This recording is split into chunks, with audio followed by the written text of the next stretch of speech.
Lecture तक हम पहुंच गए थे 1707 में, जहां पे औरंगजेब डाइज। ठीक है, अब औरंगजेब की हो जाती है डेथ एंड इसके बाद हम देखेंगे कि मुगल एम्पायर का डिक्लाइन शुरू हो जाएगा और डिक्लाइन इतना तेजी से होगा कि मतलब विद इन 50 इयर्स, जो पीछे से मतलब कि 200 साल से चल रहा था एक एम्पायर, वो 50 साल में जाके हम देखेंगे खत्म होता हुआ दिखेगा। जो स्टार्ट कहां से होगा, बहादुर शाह 1 से स्टार्ट होगा एंड बहादुर शाह 2, जिसको हम कॉमनली क्या कहते हैं, बहादुर शाह जफर, जो 1857 की रिवोल्ट में भी पार्टिसिपेट नहीं, as a nominal head of Indian subcontinent जो है वो रिप्रेजेंट करते हैं। तो लेटर मुगल्स का ये रहा। बट हमने पढ़ा था अलाउद्दीन खिलजी पढ़ा, ठीक है, उसके बाद मोहम्मद बिन तुगलक पढ़ा, उसके बाद फिरोज शाह तुगलक पढ़ा। ठीक है, अलाउद्दीन खिलजी ने क्या करा था, साउथ में जाने की, यानी कि डेक्कन एंड साउथ की तरफ जाने में स्टार्ट कर दिया था, वहां पे एनेक्सेशन स्टार्ट कर दी थी। बट वहां पर उसने क्या बना के रखा था, ट्रिब्यूटरीज बना के रखा। उसने एनेक्स नहीं किया, अपना पॉलिटिकल सेटअप नहीं लगाया, बट उसने क्या करा कि उसको जीता, वहां की रूलर्स को वापस रखा, बट उनको क्या बोला कि आप टैक्स मुझे दोगे और जो भी रॉयल ऑर्डर्स होंगे, जो भी ऑर्डर्स होंगे बेसिकली, वो सारे मेरे हिसाब से चलेंगे। बट मोहम्मद बिन तुगलक ये गलती कर बैठता है कि इन ट्रिब्यूटरीज को अपने एम्पायर का पार्ट बना लेता है। He reaches as far as Warangal and makes it part of his empire. अब क्या हुआ, इसके बाद सारी इश्यूज हो गए, मोहम्मद बिन तुगलक की जो जो पॉलिसीज थी सारी फेल होगी। दैट मीन्स उसका इकोनॉमी बेसिकली खत्म होगी। जब इकोनॉमी खत्म हुई तो एम्पायर भी खत्म होने लगा।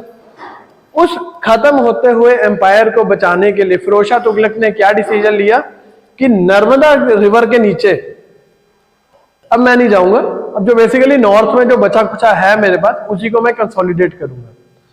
बट उसके बाद हमने फिरोज शाह तुगलक आए, लोधीज आए, उसके बाद हमने मुगल डायनेस्टी भी पढ़ ली, अप टू औरंगजेब पढ़ लिया।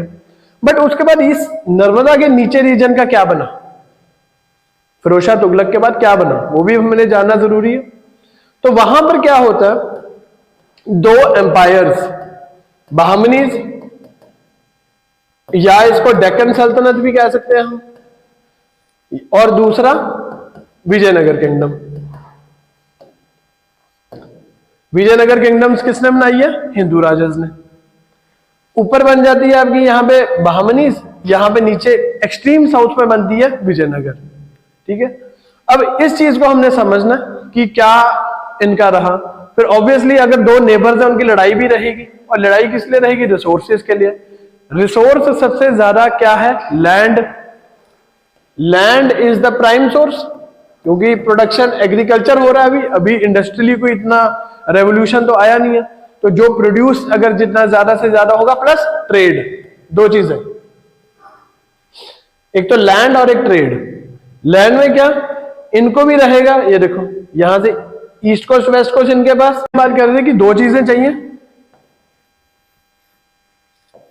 बहामनीज, विजयनगर, ट्रेड के लिए ये रीजन है। अब हर एक दूसरे को कोशिश करेंगे कि ज्यादा से ज्यादा उसका, दूसरी पार्टी का जो हम ट्रेड है उसको कम करें और प्लस प्रोडक्टिव लैंड अपने पास लेके आए। ये आ गई आपकी कृष्णा, पीछे से मिली भीमा, यहां पर मिली तुंगभद्रा, कृष्णा आगे गई, यहां पर आ रही है आपकी गोदावरी, डेल्टा रीजन ये आ गया। और ये कृष्णा और तुंगभद्रा वाला जो रीजन है ये आ गया रायचूर दोआब। अब इन दो एक डेल्टास और एक दोआब्स, इनकी लड़ाई चलनी है। कभी विजयनगर एम्पायर डोमिनेट कर जाएगा, कभी बहामनीज डोमिनेट कर देंगे।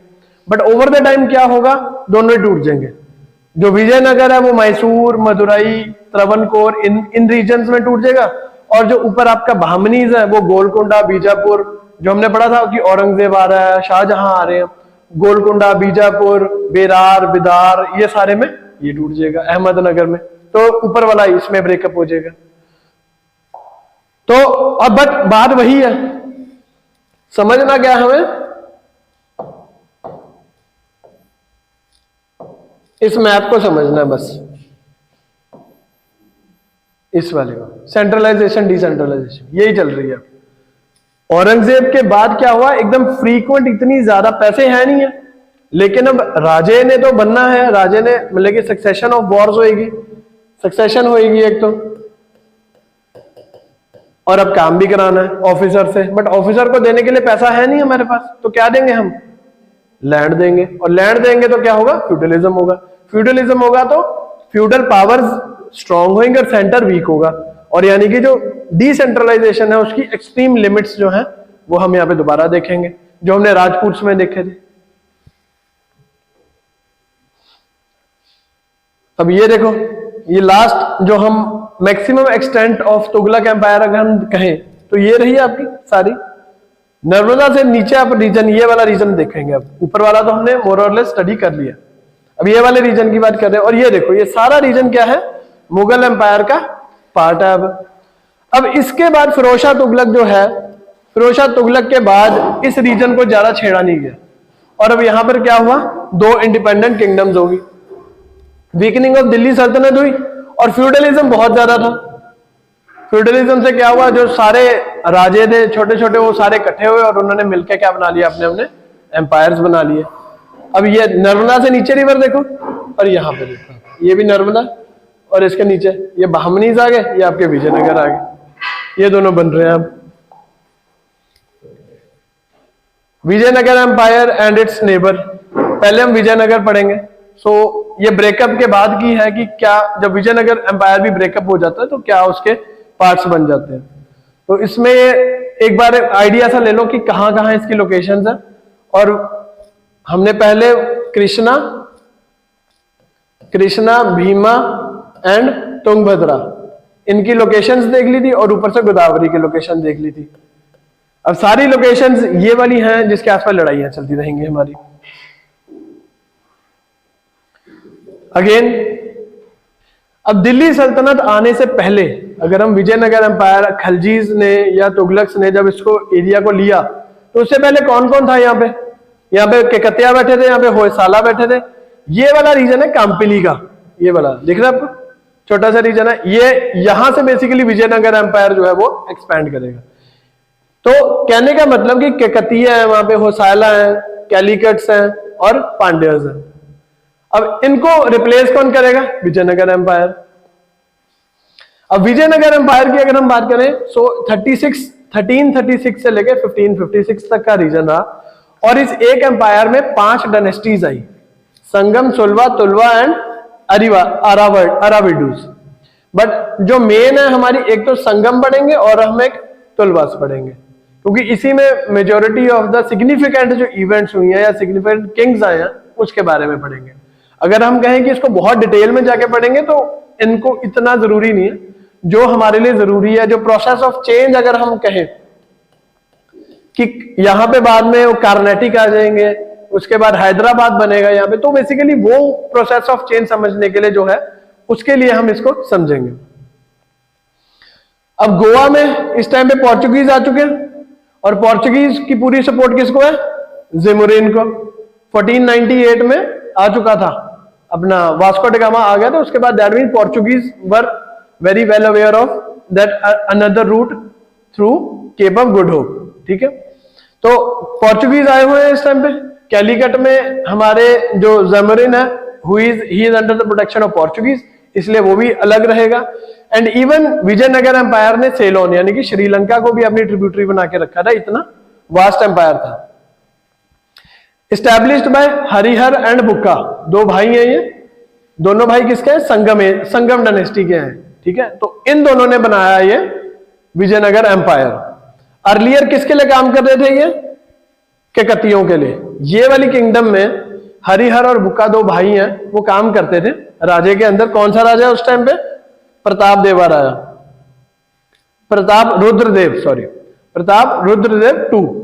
तो उसके सर्विस में हरिहर और बुक्का 2 भाई हैं, वो काम कर रहे हैं। बट इस टाइम पर क्या होगा, अब मोहम्मद बिन तुगलक, अलाउद्दीन खलजी एंड उसका मोहम्मद बिन तुगलक आएगा। तो ये दोनों भाई क्या करेंगे, केकतिया से निकल के चले जाएंगे कंपिली में जाएंगे, और वहां पे जाके अपनी विजयनगर किंगडम, अभी विजयनगर किंगडम्स नहीं बट बेसिकली अपना एक राज्य अपना बना लेंगे। राज्य बना लिया, अब अगर एक एम्पायर बनाना है तो उसको एक्सपैंड भी करना है। एक्सपैंड में क्या करेंगे, इस टाइम पे होयसाला और पांड्यास की चल रही है लड़ाई, इसका फायदा उठा के सबसे पहले ये होयसाला वाला रीजन ऑक्यूपाई करेंगे, उसके बाद ये केकतियों वाला रीजन तो बेसिकली इनका ही हुआ, एंड उसके बाद पांड्यास वाला रीजन एनेक्स करेंगे। अब मोहम्मद बिन तुगलक आया, बहाउद्दीन गुरसप, ये एक इसी का कजन था जो बेसिकली रेबल कर गया था मोहम्मद बिन तुगलक के अगेंस्ट, और इसने आके कहां पे शरण ले ली, काम्पिली में। काम्पिली में जब ये आया, मोहम्मद बिन तुगलक ने बोला कि ये मुझे वापस दे दो, वो कहते हैं नहीं हम नहीं देंगे क्योंकि ये बेसिकली हमारी रिफ्यूज में आया बंदा, तो नहीं दिया। यानी कि मोहम्मद बिन तुगलक यानी कि दिल्ली सल्तनत के साथ डायरेक्ट आ गए, उसमें कॉन्फ्लिक्ट में आ गए। अब यहां पर हमने देखा ना काम्पिली है छोटा सा, और पूरी दिल्ली सल्तनत के अगेंस्ट लड़ रहा था, ऑब्वियसली हार जाएगा ये। तो ये क्या करता है, मोहम्मद बिन तुगलक इनको वापस ले जाता है, हरिहर और बुक्का को एज ए प्रिजनर वापस लेके जाता है दिल्ली में। वहां पे जाके इनका बेसिकली इनको इस्लामिजाइजेशन, इनका रिलीजन चेंज करवा देता है, और उसके बाद दोबारा कहता है कि तुम जाओ नीचे साउथ में जाओ और वहां पे हिंदू रिबेलियंस जितनी भी हो रही हैं उन सबको दबाओ। अब ये हरिहर और बुक्का क्या करते हैं, वापस आ जाते हैं, बट वापस आते सार कोई प्रीस्ट ढूंढते हैं, क्योंकि एज पर हिंदू ट्रेडिशंस कि अगर एक बार किसी का धर्म चेंज हो गया तो वापस नहीं आ सकता वो। बट इस टाइम पे पॉलिटिकल जरूरत है, क्यों, क्योंकि अगला तो अपनी क्या सोच के आया था कि मैं तो एक बहुत बड़ा एम्पायर क्रिएट करूंगा, जिसको बाद में अब क्या नाम देंगे हम, विजयनगर एम्पायर का नाम देंगे, और मेरे को तो जाके इसने धर्म परिवर्तन करा दिया। तो ये दोनों भाई वापस आते हैं और एक गुरु ढूंढते हैं, बिकॉज सोसाइटी, क्योंकि लोगों ने क्या करना, कहना है कि ये तो यार नहीं, ये मुसलमान बन गया, अब ये हिंदू सोसाइटी में एंटर नहीं कर सकते। बट पॉलिटिकल जरूरत के चक्कर में क्या करते हैं, ये दोनों एक बेसिकली प्रीस्ट को ढूंढते हैं, कोई हवन कराते हैं, ठीक है। हिरण्य गर्भ, हमने पढ़ा है वर्ड हिरण्य गर्भ, राजपूत जब हमने पढ़े हैं तो उसमें एक वर्ड पढ़ा हिरण्य गर्भ। तो उसमें क्या एक सेरेमनी है बेसिकली कि एक छोटी सी गुफा बना दी, उस गुफा के बीच में से अगर कोई भी निकल जाएगा तो वो हिंदू बन जाएगा, या फिर वो क्षत्रिय बन जाएगा, या वो ब्राह्मण बन जाएगा। तो बेसिकली ऐसी मतलब कि यज्ञ करा दिया, पूजा करा दी, हवन करा दिया, तो ये क्या करते हैं, वापस मुसलमान से बन जाते हैं हिंदू। हिंदू में ये क्या चूज कर लेते हैं, क्षत्रिय, और वो भी हाई क्लास क्षत्रिय। हाई क्लास मतलब द प्रोटेक्टर्स ऑफ हिंदुइज्म। तो इससे क्या हुआ, इनको जो प्रीस्ट ने क्या कर दी, एनओसी दे दी कि हाँ भाई आज से तू दोबारा से हिंदू है, क्षत्रिय है, एंड योर धर्म इज टू प्रोटेक्ट हिंदुइज्म। अब ये दोनों मिलते हैं, वापस आते हैं, और दोबारा से हरिहर क्या करता है, विजयनगर एम्पायर अपने गुरु के नाम पे, विजयनगर जो है, वज्रयान जो है बेसिकली उनके गुरु का नाम है, तो उनके नाम पर अपने विजयनगर एम्पायर का नाम रख देते हैं विजयनगर। ठीक है। अब वही चीज लिखी हमें, Harihar and Bukka were taken as prisoners to Delhi where they were converted to Muslims, ठीक है, and tasked to go again back to their home turf and suppress the Hindu rajas. वहां पे और हिंदू राजास थे, उनको सप्रेस करने के लिए भेजा था। गुरु विदरण्य के नाम पर क्या बनता है बाद में, Vijayanagar empire. Reconverted them into Kshatriya Hindu and got recognition from masses. अब कोई ऐसा बहुत बड़ा कोई सोसाइटी का प्रीस्ट होगा, वो बोल देगा कि नहीं यार आज से हिंदू है, तो सबको मानना पड़ेगा। सो वही हुआ यहाँ पे। एट दैट टाइम अब वापस आए, अपने आप को रिकन्वर्ट कराया और दिल्ली सल्तनत के दोबारा हो गए, बागी हो गई है। But at this point of time अब दिल्ली सल्तनत की डिक्लाइन शुरू हो चुका है। तुगलक्स का बेसिकली, उसके बाद लोदीज का, मुगल एम्पायर, उसके बाद यहां पे किसी ने खास ध्यान दिया नहीं। Were in conflict mode and they took opportunity to go into expansion mode. ये देखो यहां से शुरू, कहां से शुरू हुए थे और कहां पर आ जाएंगे। Culminated, this was culminated in the 1336। अब क्या हुआ, काम्पिली में, जहां पे ककतियों से सर्विस छोड़ के जब मोहम्मद बिन तुगलक ने ककतिया में अटैक करा था, भाग के आ गए थे काम्पिली। अब काम्पिली में इन्होंने अपनी आप को ताजपोशी कर ली और establish the city of Vijayanagara on the banks of river Tungabhadra. अब ये बहुत, अगर कभी हम सिटी की बात करते हैं ना, तो उसके साथ एसोसिएटेड कोई नेचुरल बॉर्डर है, अगर नेचुरल कोई बॉडी है जो बहुत इंपॉर्टेंट है, तो वो जरूर याद रखें। जैसे अब सिटी है, साउथ में हम किसकी बात करेंगे, रिवर्स की बात करेंगे। तो रिवर का नाम जरूर याद रखना है, क्योंकि कई बार आ जाता है कि ये जो सिटी है ये कौन सी बैंक्स ऑफ द रिवर पे है, नेशनली एज वेल इंटरनेशनली, कि वर्ल्ड में भी कुछ गिने चुने मेन रिवर्स है, मेन सिटीज है, तो वो जरूर हमने देखना। तो हमने देख लिया विजयनगर उन्होंने बना दिया on the banks of river Tungabhadra. लड़ाई वही बात है, ये देखो ये ऊपर से भीमा आ रही है, कृष्णा तुंगभद्रा। सबसे पहले इस डेल्टा के लिए लड़ाई होगी, इस डेल्टा के लिए लड़ाई होगी, और सॉरी दोआब के लिए लड़ाई होगी, और इस डेल्टा रीजन के लिए लड़ाई होगी। तो ये और यही देखो सबसे ज्यादा जो बाउंड्री है वो कभी ऊपर जाएगी कभी नीचे होएगी, इसी में सारा चलता रहेगा। अब यही हम देख रहे हिस्ट्री कर रहे हैं। अब इसके बाद जब ज्योग्राफी अगर हम शुरू करेंगे तो कहने का मतलब अगर मैं किसी को बोलूं अराल सी, कैस्पियन सी, डेड सी, या फिर कोई एक आधा रिवर बता दूं, गंगा, ब्रह्मपुत्र, तो बेसिकली हमें आइडिया होगा। तो ऐसे ही करना है कि जब हिस्ट्री कर रहे हो तो आधी मतलब कि एटलीस्ट 30% तो हमें ज्योग्राफी का आइडिया हो। जब ज्योग्राफी कर रहे हो, हिस्ट्री और ज्योग्राफी के पे क्या बेस्ड है, इकोनॉमी, बस ये दोनों चीजें जब हम पढ़ लेंगे, हिस्टोरिकली ऐसे है, ज्योग्राफिकली ऐसे, तो इसकी इकोनॉमी कैसी होनी चाहिए, इकोनॉमी समझ आ गई। अब इकोनॉमी समझ आ गई तो इकोनॉमी के बेसिस पे क्या चलेगी, पॉलिटी। तो ऐसे ही समझना, ये नहीं है कि हिस्ट्री पढ़ ली और छोड़ दी और बस भूल गए। तो जब एक सब्जेक्ट पढ़ रहे हो अगला याद होना, अगले की तैयारी होनी चाहिए। अब इसमें मोर और लेस ज्योग्राफिकल बाउंड्रीज, अब हमने वर्ल्ड हिस्ट्री भी पढ़ी हुई है, उसके बाद दैट मीन्स हमें सारे सीज का, सारे ओशंस का, सारे ट्रेड रूट्स का सबका पता है ना, कि कहाँ पे पहाड़ है कहाँ पे नहीं है, क्यों इन्वेजन इधर, पासेस कौन से हैं इंपॉर्टेंट। तो ये सारी चीजें बहुत जरूरी है अब हमारे लिए। तो इसको इसी हिसाब से पढ़ना है कि हिस्ट्री पढ़ते हुए कल ये नहीं कि हिस्ट्री पढ़ना है हमने कि ये राजा है लड़ाई हुई, तो सारा माइंड में रखना है हमने चीज को। तो हरिहर सबसे पहले आती है संगम डायनेस्टी, ठीक है। Forms the Vijayanagara kingdom 1345 taking advantage of Hoysala Pandya. अब ये पॉलिटिकल हिस्ट्री शुरू होगी, किस राजा ने कौन सी लड़ाई शुरू करी।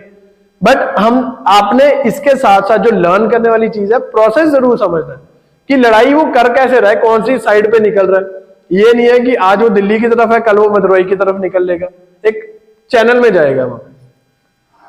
Occupied large part of Hoysala, ये देखो अब एक कंपनी यहां पर था, सबसे पहले ये क्या करेगा, होयसाला उसको लेगा। उसके बाद ये हराएगा कदम्स ऑफ बंसविनी, ये वाले रीजन को हरा रहा है। देखो सबसे पहले ये यानी कि टूवर्ड्स वेस्ट जा रहा है अभी। फोर्ट ऑफ पेनुगोंडा, इसको मतलब इट इज वेरी कंसिडर्ड कि जो ये वाली विक्ट्री थी it was very significant during his rain. उसके बाद आ जाता है बुक्कावन। जितना हमें चाहिए जरूरी है उतना ही बता रहा हूं, इसमें ज्यादा नहीं हम डीप में जा रहे, ठीक है। कॉन्फ्लिक्ट अब क्या है, इस टाइम पे विजयनगर तो है, अब बहामनीज भी ऊपर बन गया। सभी जो मुस्लिम्स बेसिकली डेक्कन एरिया में रह रहे थे उन सबने मिलके अपने आप को अपनी एक किंगडम बना दी, जिसको क्या बोल रहे हैं वो बहामनीज। अब क्या हुआ, दोनों आसपास है, दोनों की लड़ाइयां शुरू हो जाएंगी। सो बुक्का के टाइम पर विजयनगर वर्सेस बहामनीज शुरू हो गए थे। कॉन्फ्लिक्ट कहां पे है, तुंगभद्रा दोआब, रायचूर दोआब और ईस्ट वेस्ट ट्रेड के लिए। ज्यादा से ज्यादा जो है ईस्ट वेस्ट बाउंड्रीज मेरे पास हो और प्लस डेल्टा रीजन्स मेरे पास हो, सॉरी दोआब रीजन्स मेरे पास हो। मोहम्मद बिन नोबल ऑफ मोहम्मद बिन तुगलक, वो बहामन शाह, बेसिकली ये मोहम्मद बिन तुगलक का ही कोर्ट का मेंबर था, बहामन शाह। तो उसने क्या एम्पायर फॉर्म करता है, Bahmani kingdom. Conflict with Bukka one, ठीक है, वही conflict. They combined with Telangana to get the Doab and now Krishna river. ये बहुत इंपॉर्टेंट है कि दोनों एम्पायर्स के बीच में जो बाउंड्री है वो क्या मान रहे हैं हम, कृष्णा रिवर को। ये तेलंगाना वाला रीजन है, रेडीज वाला रीजन भी अब कौन ले गया, देखो सबसे पहले वो कंपनी से निकला था, इधर को क्या था, अब अगला आएगा इधर को जा रहा है, वो रेडीज वाला ये वाला रीजन। ये देखो ये रहे रेडीज की तरफ निकल गया अभी, यानी कि ईस्ट वेस्ट को अपने दोनों ईस्ट वेस्ट ट्रेड को अपने सिक्योर करने के लिए सबसे पहले इन्होंने ये काम करा। और जो बहामनी किंगडम्स है उसके साथ बाउंड्री कौन सी बन रही है अब, कृष्णा रिवर। ये मैप बहुत जरूरी है, मैप से पढ़ा करो हमेशा, चीज समझ आ जाती है सारी हमें। ये देखो अब उसने ले लिया था, ये रेडिस वाला रीजन भी ले लिया, इधर से कदम्ब वाला रीजन भी ले लिया, और ये आपकी आ गई कृष्णा रिवर, ऊपर आपका भामनी, नीचे आपका विजयनगर। ये भी सेम मैप है, बट यहाँ पे तलीकोटा आगे दिखा दूंगा दोबारा से, सेम मैप चीज है। उसके बाद आता है Harihar two. He took the title of Maharaja Dhiraj. Maharaja Dhiraj का मतलब राजा से ऊपर, जैसे शाह जो है सुल्तान से ऊपर, तो महाराजा मतलब कि महाराज, राजाओं का राजा, again same concept. He suppressed the revolt in Konkan in north Karnataka. अब क्या हुआ, जैसी भाई आपको बताया कि जैसी राजा चेंज होगा, कोशिश करेंगे कुछ कुछ ग्रुप्स की अपने आप को इंडिपेंडेंट डिक्लेयर कर दे, तो इसके टाइम पे नॉर्दर्न कोंकण, देखो ये वाला जो रीजन है ना अपना, कोंकण, कन्नड़, मालाबार, ऐसी ये नॉर्दर्न सिरकस एंड कोरोमंडल कोस्ट, ऐसे ये डिवाइडेड है, ये ज्योग्राफिकल है। तो बट वही है, देखो अब यहां पर अगर हम कोंकण की बात कर रहे हैं, और मैं आपको बता रहा हूं कि इस रीजन में कोंकण ऊपर ऊपर कर्नाटका वाले रीजन में है, ठीक है, कदम्ब से बेसिकली थोड़ा सा ऊपर वाले रीजन को इसने वहां पे रिवोल्ट होने लगी, वहां पे सप्रेस कर दिया। तो अब कोंकण आपको समझ आ गया, दैट मीन्स आपको ज्योग्राफी में जब आपको बनाऊंगा कोंकण, कन्नड़, मालाबार, दैट मीन्स मैं वेस्ट कोस्ट की बात कर रहा हूँ, सिरकार्स और कोरोमंडल कोस्ट की बात कर रहा हूँ, तो ईस्ट कोस्ट की बात कर रहा हूं मैं। ही ब्रॉड कृष्णा गोदावरी वेल्मा रीजन। कृष्णा गोदावरी कौन सा बताया था, डेल्टा रीजन, ये वाला यहां पर है, ये रेडीज वाला जो है, दोबारा से, क्योंकि वही बात है, जैसी राजा जाएगा एक दूसरा आएगा, रेडियो ने दोबारा से रिवोल्ट कर दिया, और दोबारा से इसने एक तो कोंकण वाली साइड पे भी और इधर वाली साइड पे भी दो रिवोल्ट्स जो हुई थी उनको अपने अंडर ले गया। अब ये देख लो, महाराष्ट्र का मैप है ये, जैसे पंजाब की या माझा, मालवा, दोआबा, वैसी महाराष्ट्र की डिवीजन है, मराठावाड़, विदर्भ, खानदेश, देश, और ये वाला कोस्ट वाला रीजन जो है कोंकण रीजन, ठीक है। हर स्टेट का, जैसे अब राजस्थान में भी हम पढ़ रहे हैं, मेवाड़ पढ़ रहे हैं, अंबर पढ़ रहे हैं, ये वाला मारवाड़ पढ़ा है, तो ये सारे डिफरेंट रीजन है, ज्योग्राफिकल डिविजन है सारी। Next is Devaraya. He was a capable ruler and let step toward modernising army and irrigation works. Irrigation works why they are important in Deccan या फिर साउथ इंडिया? पेरिनियल रिवर है नहीं, तो जितना पानी है उसको संभाल के रखना है। शिव का भक्त था ये। एंड अब यहाँ पे टेम्पल शुरू हो रहे हैं, इसलिए बेसिक बता रहा हूं मैं आपको। Virupaksha temple is located in Hampi, Vijayanagar, Karnataka. ये बहुत जरूरी है।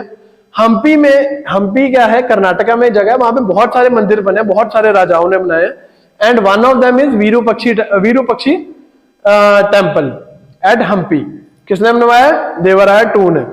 ये इसकी इमेज है। It is also UNESCO world heritage site है, ठीक है। एंड किसके, ऑब्वियसली अगर शिव का भक्त है तो शिव के ही मंदिर बनवाएंगे, तो ये it is dedicated to them. Promoted arts and he was succeeded by his son and then brother. That means अगर हमने बता दिया कि उसके बेटा और उसके बाद में उसके भाई से हुआ था, तो they are not that important हमें पढ़ने के लिए। जल्दी तो नहीं करा रहा, ये इतना ही है इसमें समझने वाला। देवराय टू। अब ये he is greatest of all kings of Sangam. ये जरूर याद रखना, अगर वो पूछे कि संगम डायनेस्टी का सबसे ग्रेटेस्ट रूलर कौन है, वो हम देवराय टू को। बट अगर विजयनगर की बात करेंगे तो किसका नाम है? कृष्ण देवराया का। वो सबसे इंपॉर्टेंट किंग है अपना विजयनगर किंगडम का। बट अगर संगम में पूछेंगे तो he is Devaraya two. He promoted Kannada language. देखो कन्नड़, सबागिना सोन एंड अमारुक, ये वर्क्स हैं दो कन्नड़ लिटरेचर के। एंड संस्कृत में महानाटक सुधानिधि, ये उसके टाइम पे जो संस्कृत में काम हो रहा है। Kannada poet Chamarasa and Kumara Vyasa were in court. In 1428 he conquered Krishna Godavari Delta region and invaded Gajpatis of Odisha.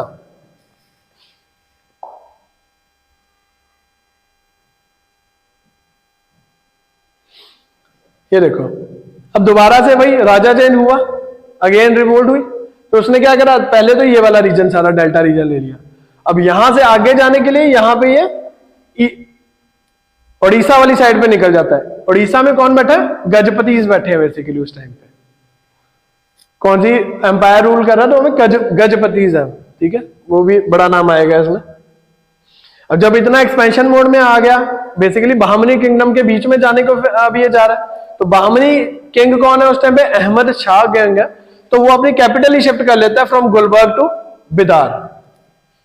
अब बिदार से एक वर्ड, ये वर्ड है बिदरी वेयर।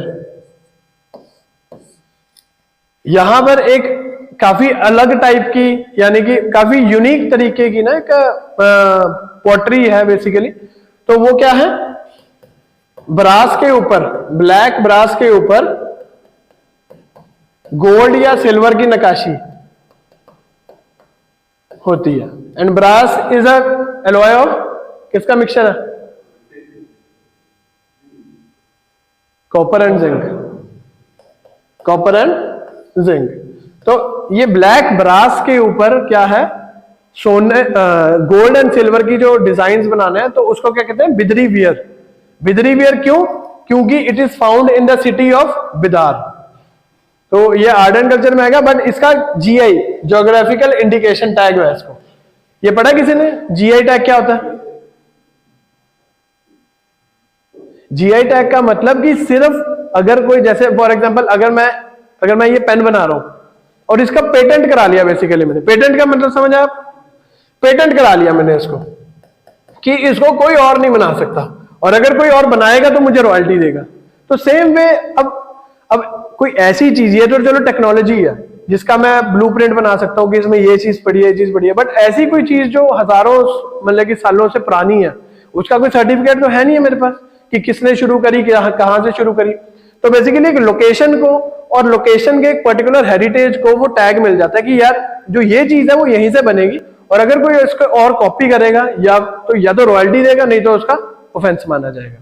तो इस तरह के जो बर्तन हैं या फिर कोई भी डेकोरेटिव आइटम्स हैं, तो it is called Bidri ware.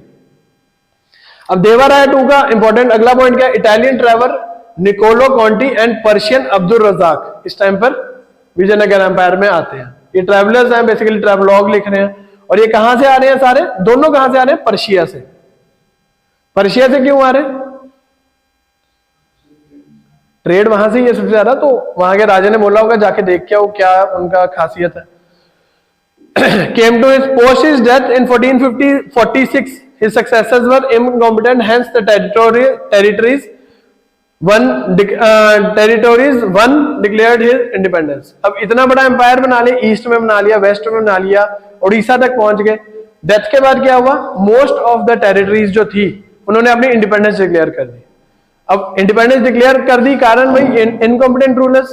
अब दोबारा से कोई इसी विजयनगर एम्पायर में से किंग आएगा तो सबको दोबारा इकट्ठा करेगा। और उसमें से कौन आता है? 1509 में डायरेक्ट हम शिफ्ट मारते हैं, वहां पे कौन आ जाए? इस यानी कि संगम डायनेस्टी खत्म, अब कौन सी शुरू होगी? हमें तुलवा डायनेस्टी। तुलवा डायनेस्टी आई, और इसमें से सबसे इंपॉर्टेंट जो किंग है वो हम पढ़ेंगे कृष्ण देवा राय। 1509 to 29 ये रूल करता है। अब Krishna Deva Raya greatest king of Vijayanagar empire. Sangam में देवराय 2 एंड ओवरऑल अगर हम देखें तो ही वाज द, अब काफी ज्यादा 1446 से लेके 1509 तक का गैप देखो, इसमें इतना टाइम 50 साल निकल गया approximately.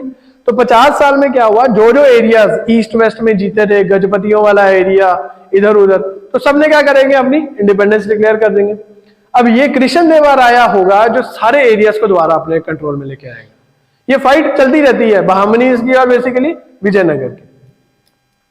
Bijapur at this time wanted, Bijapur कौन सा है? डेक्कन में है, सॉरी बहामनी किंगडम का एक पार्ट है। At the cost of and combined Muslim forces of Deccan states. अब इस टाइम पे बीजापुर वाला रीजन जो है बहामनी किंगडम में, वो क्या करता है? सारे डेक्कन के सुल्तान को इकट्ठा करता है और सारे मिलकर किस पे अटैक करते हैं? कृष्ण देवा राय पे। बट कृष्ण देवा राय जीत जाता है इसमें, and hence it is called कि पूरी की पूरी एक एम्पायर को एक नए राजा ने after such a long time हराया। और इसको कमेमोरेट करने के लिए क्या करता है? वो तिरुपति टेम्पल जाता है, वेंकटेश्वर टेम्पल। तिरुपति टेम्पल कौन सा? तिरुपति बालाजी, जिसको हम कह देते हैं। तो Balaji is another name, but अगर हम देखें तो it is called Venkateswara temple. काफी नाम है, and it is world's richest temple. ठीक है।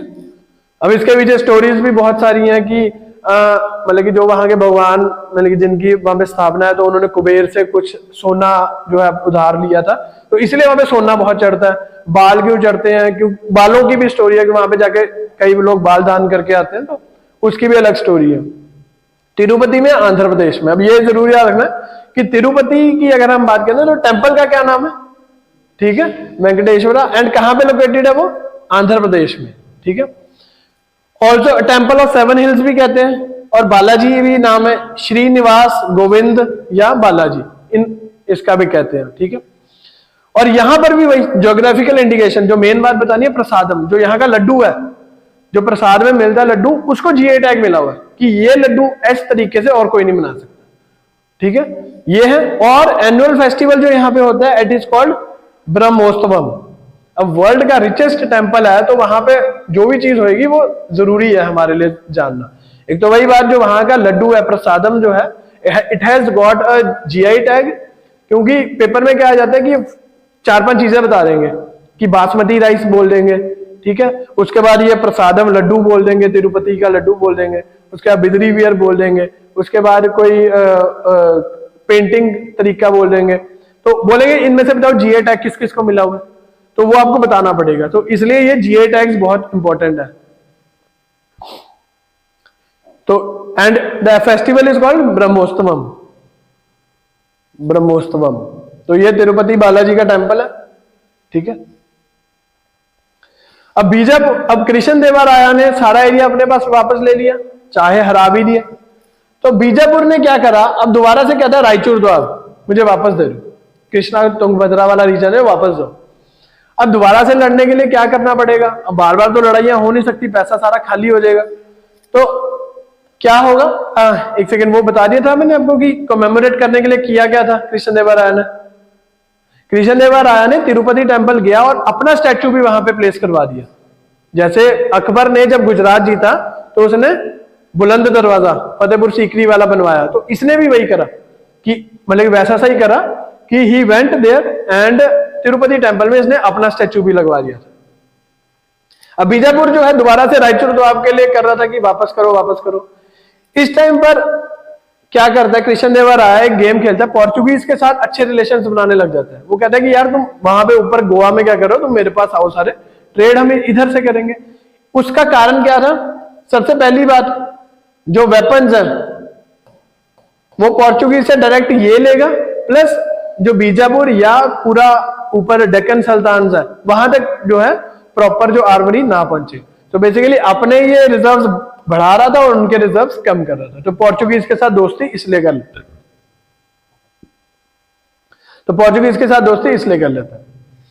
अब अगेन, अब इतना सारा पैसा आ गया तो यानी कि आर्ट एंड लिटरेचर भी दिखेगा हमें। तेलुगु लिटरेचर है 8 ल्यूमिनरीज कॉल्ड अष्टदिग्गज। ये टर्मिनोलॉजीज बहुत इंपॉर्टेंट रहेंगी हमारे लिए।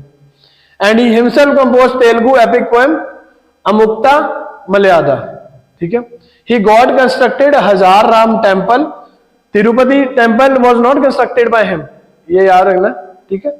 हजार रामा टेम्पल, हजार रामा क्यों, क्योंकि ए वॉल पे राम के 1000 तरीकों से उनको डिपिक्ट किया गया, तो इसलिए it is called Hazara Rama temple. And Vitthal Swami temple, in the honour of his mother he found establish the city of Nagalapuram, ठीक है।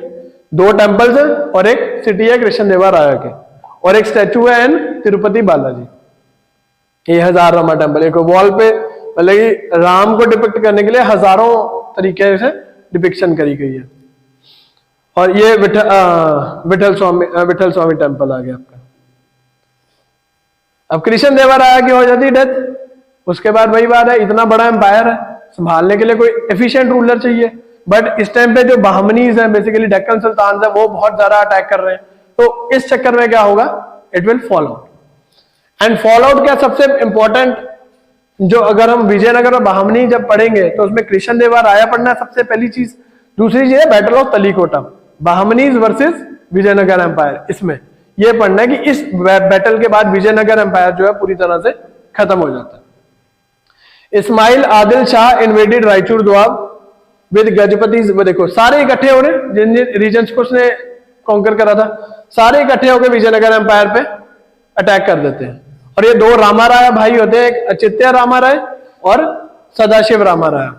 अचित्य रामाराय बेसिकली इस टाइम पर अवेलेबल होता है as a king from Vijayanagara empire, and दूसरी साइड से कौन आता है, इस्माइल आदिल शाह। बेसिकली सारे दक्कन सुल्तान जो है, बीजापुर, गोलकुंडा, गजपति, ये सारे अहमदनगर, ये सारे इकट्ठे हो जाते हैं। रामाराय भाई हैं ये दोनों हार गए, ठीक है।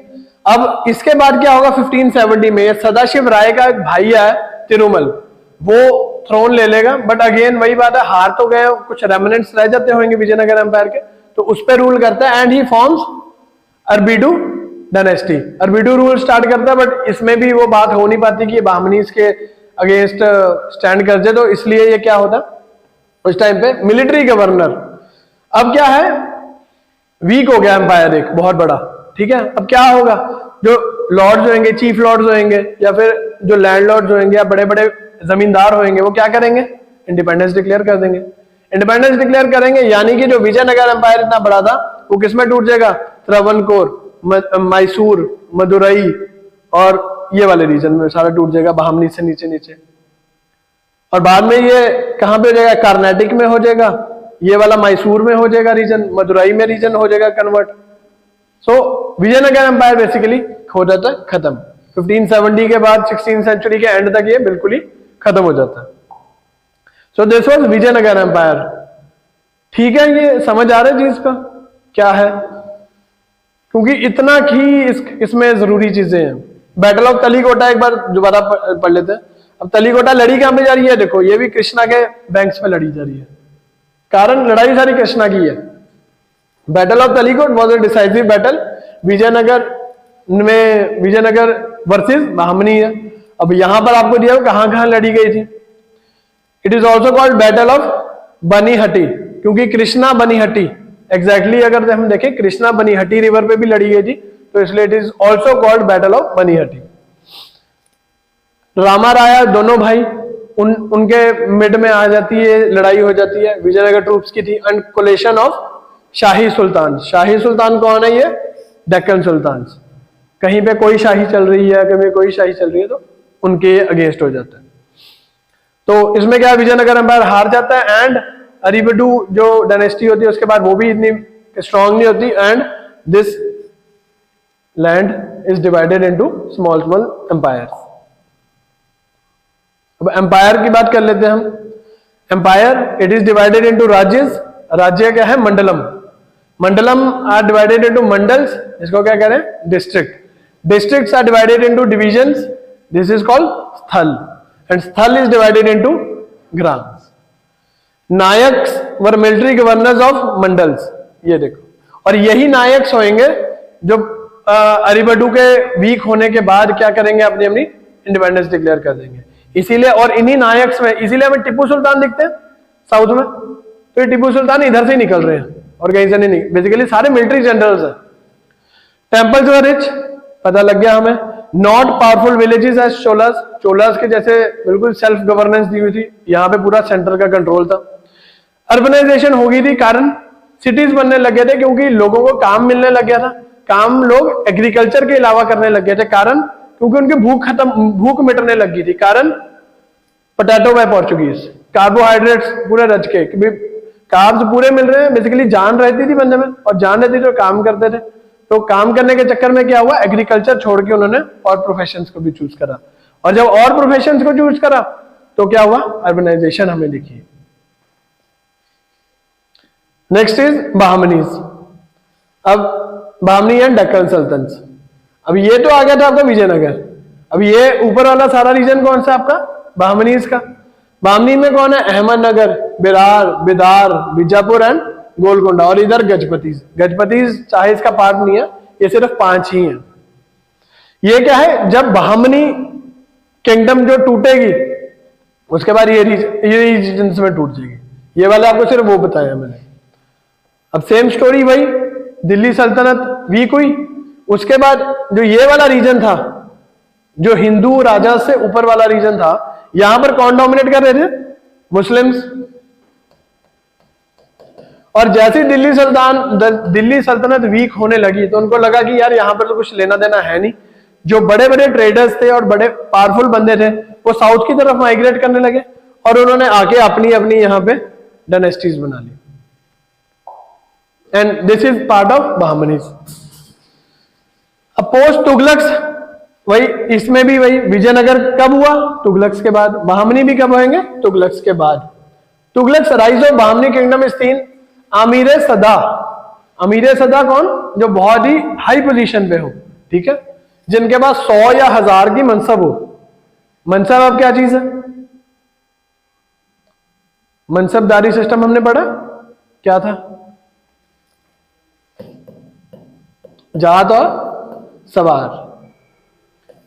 बेसिकली इतनी 100 के हिसाब से या हजारों के हिसाब से जिसके पास आर्मी है, यानी कि पावरफुल बंदा है, वो क्या करा, 4-5 इकट्ठे हुए, उन्होंने अपनी 10-20 हजार की सेना इकट्ठी करी और अपने आप को किंग डिक्लेयर कर दिया। Combined together seeing the weakening of Delhi सल्तनत, दे कंबाइंड अंडर, सबसे पहले किसके अंडर का होते हैं? Ismail Mukh, under the title of Nasiruddin Shah. ये सारे जो होते हैं अमीर्स होते हैं। अमीर्स कौन होते हैं? अमीरात वाला कंसेप्ट बताया था, वो वाले अमीर है। ये दूसरे अमीर मतलब जो हम कॉमन लैंग्वेज में अमीर बोलते हैं वो नहीं, इट इज कॉल्ड आमिर। ये आमिर कौन है? अमीरेत वाले। तो Ismail Mukh under the title of Nasiruddin Shah, इसको कहते हैं कि तू हमारा राजा है और हम सारे तेरे अंडर होंगे and we will form a Bahmani kingdom. लेकिन उसके डेथ के बाद क्या हुआ? जफर खान एके अब्दुल मुजफ्फर अलाउद्दीन बहामन गंगू शाह। लेकिन हमने क्या याद रखना है? या तो गंगू शाह या बहामन शाह, सिर्फ इतना ही। पूरा नाम ये है, ओरिजिनल नाम क्या है? जफर खान। तो ये बहामन शाह जो है बेसिकली अब ये स्टार्ट करेगा बहामनी किंगडम। बहामन शाह कब आता है? 4758 में, बुक्का के टाइम पे। हरिहर के टाइम पर इतना ये एम्पायर नहीं बना, बुक्का के टाइम पर ये पूरा एम्पायर बन जाता है। और ये क्या करते हैं? दौलताबाद से गुलबर्ग ले जाता है, और गुलबर्ग से बिदार कौन लेके जाते हैं? किसका डर से? अभी पढ़ा हमने, कैपिटल शिफ्ट होती है एक बार विजयनगर के डर से, बिदार की भी देख के बताना बाद में, ठीक है। दौलताबाद से कहां पे ले आया अपनी कैपिटल? गुलबर्ग में ले आया। और उसके बाद वैनगंगा, और इसका एक्सटेंड क्या है? वैनगंगा रिवर से लेके कृष्णा और गोवा और धवोल और भोगी, ये वाले सारे जो इसकी लिमिट्स हैं। अब ये वाले मैंने मैप में दिखाए नहीं है, ये आप ढूंढोगे सारे, वेनगंगा, कृष्णा, गोवा, दबोल, भोगी, और ये दबोल और चौल 2 पोर्ट्स हैं। इसका हमने पहले भी रेफरेंस दिया हुआ है, संगम जब हमने पीरियड पढ़ा। तो ये उसका आ गया, बहामनी किंगडम्स का एक्सटेंट आ गया। He controlled west coast but could not control east coast. कारण ईस्ट कोस्ट क्यों नहीं कर पाया कंट्रोल? ये नहीं, वो वेस्ट आ गया। हाँ सॉरी, ये वेस्ट है वर्ड, ईस्ट में तो गजपति था, ये वेस्ट है। वेस्ट क्यों नहीं कर पाया कंट्रोल? मराठास पढ़े थे हमने, वो इस वाले रीजन में ही तो है। वेस्ट में कौन बैठा? मराठास। ईस्ट में कौन बैठा? गजपतिस। बट गजपतिस को भी वही है ना, कभी विजयनगर एम्पायर जाके कॉन्कर कर लेता था, कभी जब बहामनीज ले लेते थे। बट बहमन शाह के टाइम पे ईस्ट कोस्ट उसके पास था, बट वेस्ट कोस्ट नहीं आ पा रहा था। कारण वहां पे बैठे मराठास। मराठास अब बहुत पावरफुल हो चुके हैं इस टाइम पर, and they are taking over Vijayanagar empire. और इसने क्या करा? अपने पूरे एम्पायर को डिवाइड कर दिया इनटू तरफ, कहते हैं तरफ, इस तरफ उस तरफ। तो अपने हर जो पूरा एम्पायर है उसको 4 तरफ, 4 प्रोविंसेस यानी कि 4 तरफ में इसको डिवाइड कर लिया। He was succeeded by Firoz Shah Bahmani and under whom art literature हुआ। कारण एम्पायर बढ़ गया, पैसा आने लगा, तो आर्ट एंड लिटरेचर भी होगा हमारे पास। वीकनिंग दिल्ली सल्तनत एंड हेंस स्कॉलर मूव्ड, वो हमने पढ़ लिया। ही इंट्रोड्यूस्ड, अब ये वाला पॉइंट ही है, he introduced Hindus in nobility who later became Marathas. ये वाले हिंदू ही हैं जो बहामन शाह के टाइम पे, सॉरी फिरोज शाह बहामन के टाइम पर डेक्कन जो बहामनी किंगडम के साथ एसोसिएट होंगे, एंड ओवर द टाइम यही क्या बनेंगे? मराठास। और इन्होंने डोमिनेट करा हुआ था वेस्ट कोस्ट इन, लेकिन बेसिकली इस कम्युनिटी ने। बाद में इसको क्या नाम दे दिए हम? मराठास बोलेंगे। He defeated Devaraya I and establish city of Firozabad on Bhima river. On the banks of Bhima river. City दोबारा से आ गया आपके पास एक important. He was succeeded by Ahmad Shah one who shifted capital to Bidar. Bidar हमने क्या पढ़ा, बिदरी वियर अभी पढ़ा था, तो बिदार में इसने ट्रांसफर कर दी because of Vijayanagar kingdom. And this period saw the rise of Mahmud Gawan. अब ये है प्राइम मिनिस्टर, वजीर बेसिकली जिसको हम कह देते हैं। अब राजे जो हैं वो इतने कैपेबल नहीं रहेंगे, अब क्या होगा, महमूद गवान, और ये आउटसाइडर है। और नोबिलिटी जो है वो हमेशा डिवाइडेड किस में रहती है, इनसाइडर्स और आउटसाइड, हिंदुस्तानी मुसलमान और बाहर के मुसलमान, ठीक है। तो नेटिव्स एंड अफवाक्स। अफवाक कौन है, जो बाहर से मुसलमान आए, एंड महमूद गवान कौन है, बाहर से आया हुआ है वो। तो इसलिए क्या होगा, इनकी आपस में लगेगी। बट महमूद गवान एक बहुत इंपॉर्टेंट एक प्राइम मिनिस्टर आ जाता है अहमद शाह वान के टाइम पे, तो वो सारा कंट्रोल जो है अपने हिसाब से ले, अच्छी पॉलिसीज बनाता है। बट वही बात है, जो कोर्ट पॉलिटिक्स है उसका शिकार हो जाता है एंड ओवर द टाइम उसको मार देते हैं। इंपॉर्टेंट पीएम ऑफ सुल्तान, उसके बाद 3-4 राजाओं का ये प्राइम मिनिस्टर रहता है। एंड जो 4 तरफ से प्रोविंसेस जो 4 थे, अब कितने हो गए, 8। और रायतवारी सिस्टम फॉलो हो रहा है। दैट मीन्स फार्मर से डायरेक्ट जो है, जो सेंटर की सरकार है, जो बहामनी की सेंटर की सरकार है, वो कलेक्ट करे, कोई मिडल मैन नहीं है, कुछ वो बात नहीं है। He build magnificent madrasa in Bidar. ये रहा मदरसा, क्या है, educational institutes. Rise of Gawan made other Deccan जो है लोकल्स एंड अफाकीज कौन है, outsiders. Gawan was killed by other nobles in 1482 गया। This led to weakening of Bahmani kingdom and intense war of breakup. अब पूरा जो बहामनी किंगडम अहमद शाह के टाइम के बाद क्या हुआ, प्राइम मिनिस्टर मर गया, और यही प्राइम मिनिस्टर कौन था, जो सारे एम्पायर को इकट्ठा करके रख रहा था। और जैसे ये गया, जो सारी नोबिलिटी थी उन्होंने क्या कर दी, अपनी इंडिपेंडेंस डिक्लेयर। किसमें, गोलकोंडा, बीजापुर, बेदार, बेरार एंड अहमदनगर। अब ये बन गया जो बहामनी से बेसिकली, उसके बाद 1482 के बाद ये बनने शुरू हो गए। The distinct Deccan culture from Mughal culture. अब ये वाला जो कल्चर है वो मुगल कल्चर के डिफरेंट है। इसीलिए हम आज भी देखते हैं जो हैदराबादी जो कल्चर है वो बाकी जो पूरे इंडिया के मुस्लिम कल्चर है उससे डिफरेंट है। निजाम का बेसिकली जो कल्चर है वो डिफरेंट है, कारण उसमें डेक्कन का इन्फ्लुएंस है। डेक्कन का इन्फ्लुएंस होने की वजह से उससे पर्शियन, अरेबिक, ईरानियन, बहुत सारे तुर्रानी, अफगानी, सारे रिलेशन उसमें बनेंगे। इस टाइम पर कौन कौन एक्टिव है, अच्छा ये भी पहले, तुर्रानी, ईरानी यानी कि पर्शियन। तुर्रानी कौन है, टर्की वाले एरिया में, टर्की, सीरिया, इराक, इसका जहां पे ट्राई जंक्शन बनता है ना, जहां पे तीनों ये देश मिलते हैं, तो उस एरिया को, रीजन को क्या कहते हैं, तुर्रानी। पर्शियन रीजन आ गया आपके पास। उसके बाद अफगानी भी है यहाँ पर। उसके बाद इंडियन मुसलमान भी हैं, जो इंडिया के मुसलमान हैं। तो इतना ज्यादा, अरेबिक भी है यहाँ पे, सैयद ब्रदर्स भी हैं यहाँ पे। तो इतना ज्यादा डाइवर्सिटी जो है वो डेक्कन में बहुत ज्यादा डाइवर्सिटी है। और वहां पे पर्शिया, ईरान और तुरानी जो एम्पायर्स है उसका बहुत इफेक्ट रहता है। इसलिए जो हैदराबादी कल्चर एक डिस्टिंक्ट सा दिखता है आज हमें, it is because of this. And Hyderabadi culture and Vindhyas to Krishna. अब विंध्यास क्या है, नर्मदा के ऊपर जो है बेसिकली विंध्या रेंज है। तो रेंज, विंध्या रेंज से लेके कृष्णा रिवर तक, अब ये जो सारे एम्पायर्स थे ये सारे किसके बीच में, इस रीजन के बीच में। अब शाहीज की बात हम बड़ी बार कर चुके हैं, अब हम यहाँ पे डिस्कस करेंगे शाहीज, कौन सी शाही कौन से एम्पायर, कौन से प्रोविंस में आ जाती है। अब सबसे बात करें अहमदनगर। अहमदनगर में कौन सी है। अब आपने यहाँ पे क्या याद रखना है जो शाहीज है, एक तो कौन से रीजन में कौन सी शाही है, फाउंडर अगर याद होता है तो रख लो। एंड थर्ड जो मोस्ट इंपॉर्टेंट है, अगर किसी ने कोई सिटी बनाया है, कोई इसने मॉन्यूमेंट बनाया है वो। और फोर्थ जो सबसे इंपॉर्टेंट है, बैटल ऑफ तलीकोटा में हमने पढ़ा था सारे दक्कन के सुल्तान इकट्ठे हो गए थे, तो हमने ये जरूर याद रखा कि अहमदनगर से बैटल ऑफ तलीकोटा में कौन लड़ा था, बिदार से कौन लड़ा था, गोलकुंडा से कौन, ये जरूर याद रखना हमने। ठीक है, जैसे उधर रामा राया वाला हमने कर लिया था कंसेप्ट, अब इधर हर एक का हमने वो रहा जाएगा। अब निजाम शाही है अहमदनगर में, ठीक है, कैपिटल ऑब्वियसली अहमदनगर ही होगी। ठीक है, नेक्स्ट रूलर हुसैन निजाम शाह अब ये देखो बैटल ऑफ तलीकोटा में अहमदनगर को कौन रिप्रेजेंट कर रहा है? हुसैन निजाम शाह, ये बहुत जरूरी है। Succeeded by Murtaza and Berar and annexed Berar. अब अहमदनगर ने क्या करता है? बेरार को कॉन्कर करता है, ठीक है। अहमदनगर बेरार को कॉन्कर कर गया और वहां पर क्या करा? अपनी जो बहन थी, बेसिकली जो राजे की बहन थी, उसकी मैरिज करा देता है। और उसके बाद क्या होता है? डॉटर ऑफ हुसैन निजाम शाह चंद बीबी जब अहमदनगर बेरार पे और अहमदनगर पे अकबर इन्वेड करने की कोशिश करता है, पैरेलल चल रही है, मुगल एम्पायर भी है उधर।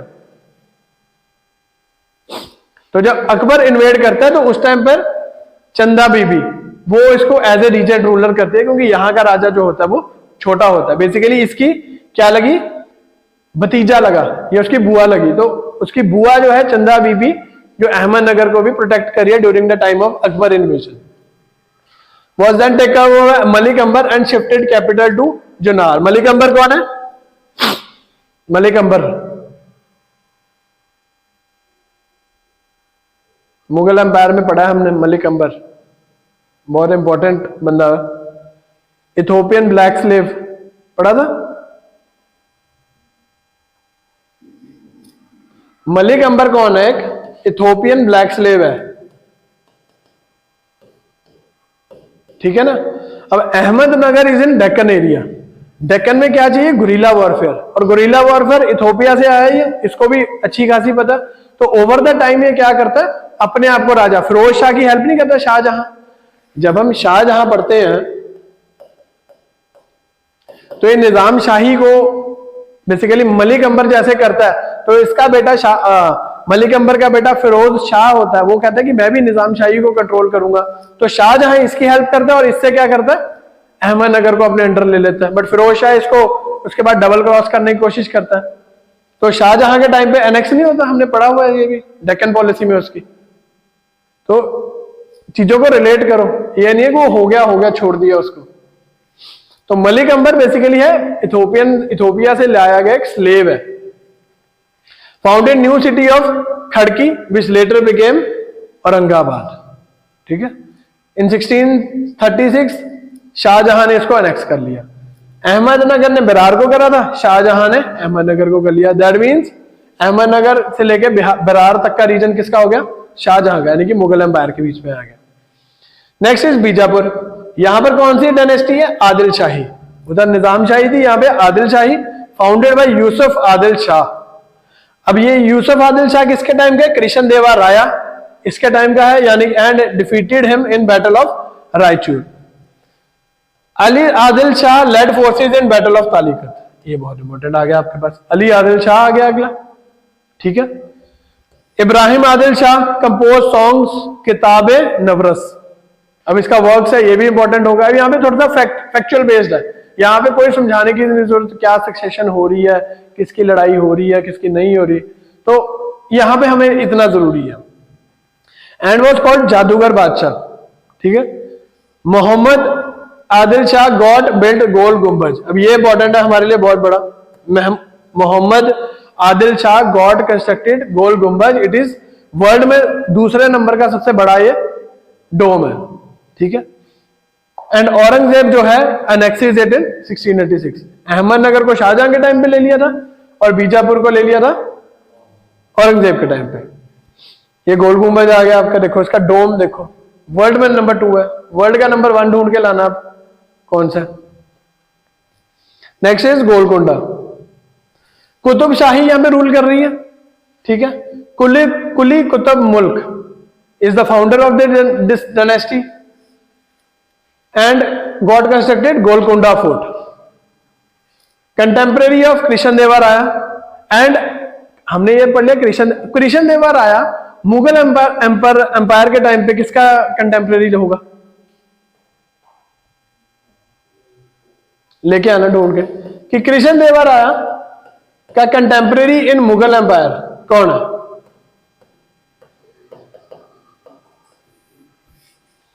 ठीक है, उस बेसिकली उसके ड्यूरेशन में जब वो राजा था तो मुगल एम्पायर में कौन था? Ibrahim Quli Qutb was the at the time of battle of Talikota. ये याद रखना है हमने। He patronise Telugu language and even took Telugu name Malki Brahma. तेलुगु को बड़ा पैट्रोनाइज कर रहा है वो, ठीक है।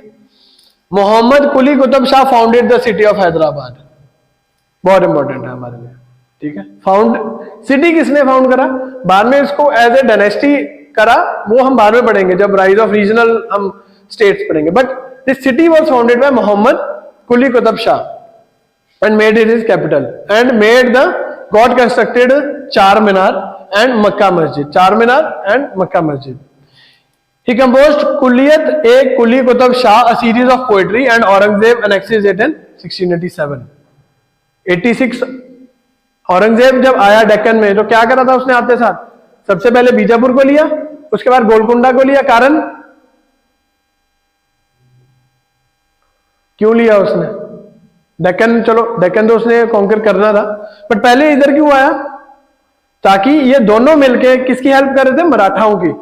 तो इन दोनों को पहले हराया और उसके बाद मराठास के अलाइज को खत्म करा, ताकि मराठास को कोई सपोर्ट ना जाए और ताकि ये मराठास को औरंगजेब हरा पाए। बट औरंगजेब कभी हरा नहीं पाया। 1706 तक बेचारा परेशान होकर वापस औरंगाबाद गया और वहां पे 1707 में उसकी हो जाती है डेथ। सो बेसिकली उसके रिसोर्सेज खत्म करना चाहता था औरंगजेब। चार मीनार बिल्कुल सिटी के, और ये मक्का मस्जिद। अब ये है बिरार और बिदार, छोटी छोटी शाहीज है। सबसे पहले बिरार में कौन सी है, इमाद शाही है, फतुल्ला इमाद उल मुल्क इसमें है। एंड 1574 में बीजापुर जो होता है वो इसको एनेक्स कर लेता है। कासिम बरीद, अली बरीद जो है बिदार में से, वो कौन है, बैटल ऑफ तलीकोटा में रिप्रेजेंट करा। एंड 1619 में बीजापुर एनेक्सेस इट। सो बिदार और बीजापुर, सॉरी बिरार और बिदार जो है इधर आ जाता है। अब ये हो गया आपके विजयनगर एंड कि भाई विजयनगर में भी देख लिया, बना कौन राज्य आया, ब्रेकअप हुआ।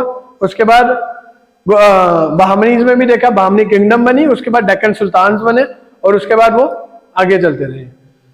अब हमने मुगल एम्पायर तो औरंगजेब तक पढ़ लिया, बट मुगल एडमिनिस्ट्रेशन पे हमने इतना ध्यान नहीं दिया था, तो उसमें जो जो मेन मेन चीजें हैं वो हम आज पढ़ेंगे। अब मुगल जो एडमिनिस्ट्रेशन है ये इतना ही था विजयनगर और बहामनीज का, तो ठीक है। अब मुगल एडमिनिस्ट्रेशन की अगर हम बात करें तो ये 3 फेजेस में है।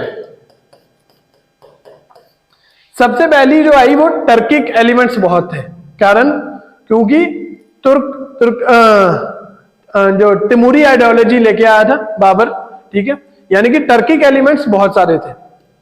उसके बाद आता शेरशाह सूरी, यानी कि अफगानी एलिमेंट्स आ गए यहाँ पे तुर्की थे, यहां पर आ गए अफगानी एलिमेंट्स। उसके बाद मेन अगर हम कंसिडर करें तो वो आया अकबर। हुमायूं किसकी हेल्प से आया था, पर्शियन किंग की हेल्प से वापस आया था, शेरशाह सूरी को हराया था, बट अपने साथ में एक पूरा पर्शियन सेटअप लेके आया था। तो दैट मीन्स अकबर को क्या मिला है कि ज्यादा डोमिनेटेड किससे था, पर्शियन से। तो पर्शियन, अफगानी एंड तुर्की, इन तीनों के मिक्सचर से क्या बनेगा अब हमारे लिए मुगल एडमिनिस्ट्रेशन, जो हम अकबर के बाद पढ़ेंगे। क्योंकि अब हम दिल्ली सल्तनत की अगर हम बात करें तो उसमें जो डिसेंट्रलाइजेशन आ गया, सिस्टम सारा खराब हो गया। अब जो नया सिस्टम चला बाबर और हुमायूं का अगर हम कंसिडर करें तो ना ही उनके पास टाइम मिला उन्हें, क्योंकि लड़ाइयां ज्यादा लड़नी थी उन्हें, कभी आए कभी गए, तो एडमिनिस्ट्रेशन पे वो इतना ध्यान नहीं दे पाए। शेरशाह सूरी ने लेकिन एडमिनिस्ट्रेशन में बहुत काम करा, और इसी को इंप्रूव कौन करेगा अब हमारा, अकबर। बट वहां पे क्या होगा, पर्शियन एलिमेंट जो होगा वो ज्यादा मिलेगा हमें। हुमायूं का एपिसोड बादशाह। अब हुमायूं क्या होता है, वो एक दिन के लिए राजा बनाता है, यानी कि जो बादशाह वाली चीज थी अब उनकी पर्सनल जागीर बन गई कि जिस मर्जी को राजा बना लो। सो ये एपिसोड में क्या होता है, इससे हमें क्या पता लगता है कि कैलिफ का रोल बिल्कुल खत्म हो चुका है यहाँ पे अब। और यही तो बादशाह का मतलब है कि भाई इसमें मैंने अरेबिक वर्ल्ड के बेसिकली रिलीजन या कैलिफ से कोई परमिशन नहीं लेनी, मेरा जिसका मन करेगा मैं उसको राजा बना लूंगा। बट हम इस चीज में ये देखेंगे तिमूरी आइडियोलॉजी बहुत स्ट्रांगली फॉलो हो रही है, सिर्फ रॉयल ब्लड ही जो है वो राजा बन रहा है। एंड तक बहादुर शाह जफर तक क्या होगा हम देखेंगे, चाहे नोबिलिटी उसको अपने हिसाब से पपेट राजा बना के रखे, बट राजा कौन बनेगा? सिर्फ रॉयल ब्लड बनेगा, ठीक है। बट दिल्ली सल्तनत में हम क्या देख रहे थे कि प्राइम मिनिस्टर्स आपस में लड़ पड़ते थे कि कभी बलबन आ गया, कभी कोई आ गया, तो बेसिकली प्राइम मिनिस्टर भी अगर पावरफुल हो जाता है तो वो अपने आप को राजा बना सकता है। बट मुगल एम्पायर जब तक खत्म नहीं होता, जब तक उसको रंगून नहीं भेज देते बहादुर शाह जफर को, तब तक सिर्फ रॉयल ब्लड ही राजा बनता है। Emperor took the title of अमीर उल मोमिनी, यानी कि लीडर ऑफ मुस्लिम्स। डिवाइन बादशाह विद अकबर इनफेलिएबल डिक्री, अकबर ने बोल दिया था कि आज से जो भी रिलीजन बेसिकली बताना होगा कि इसका मतलब क्या है, वो कौन बताऊंगा? मैं बनाऊंगा।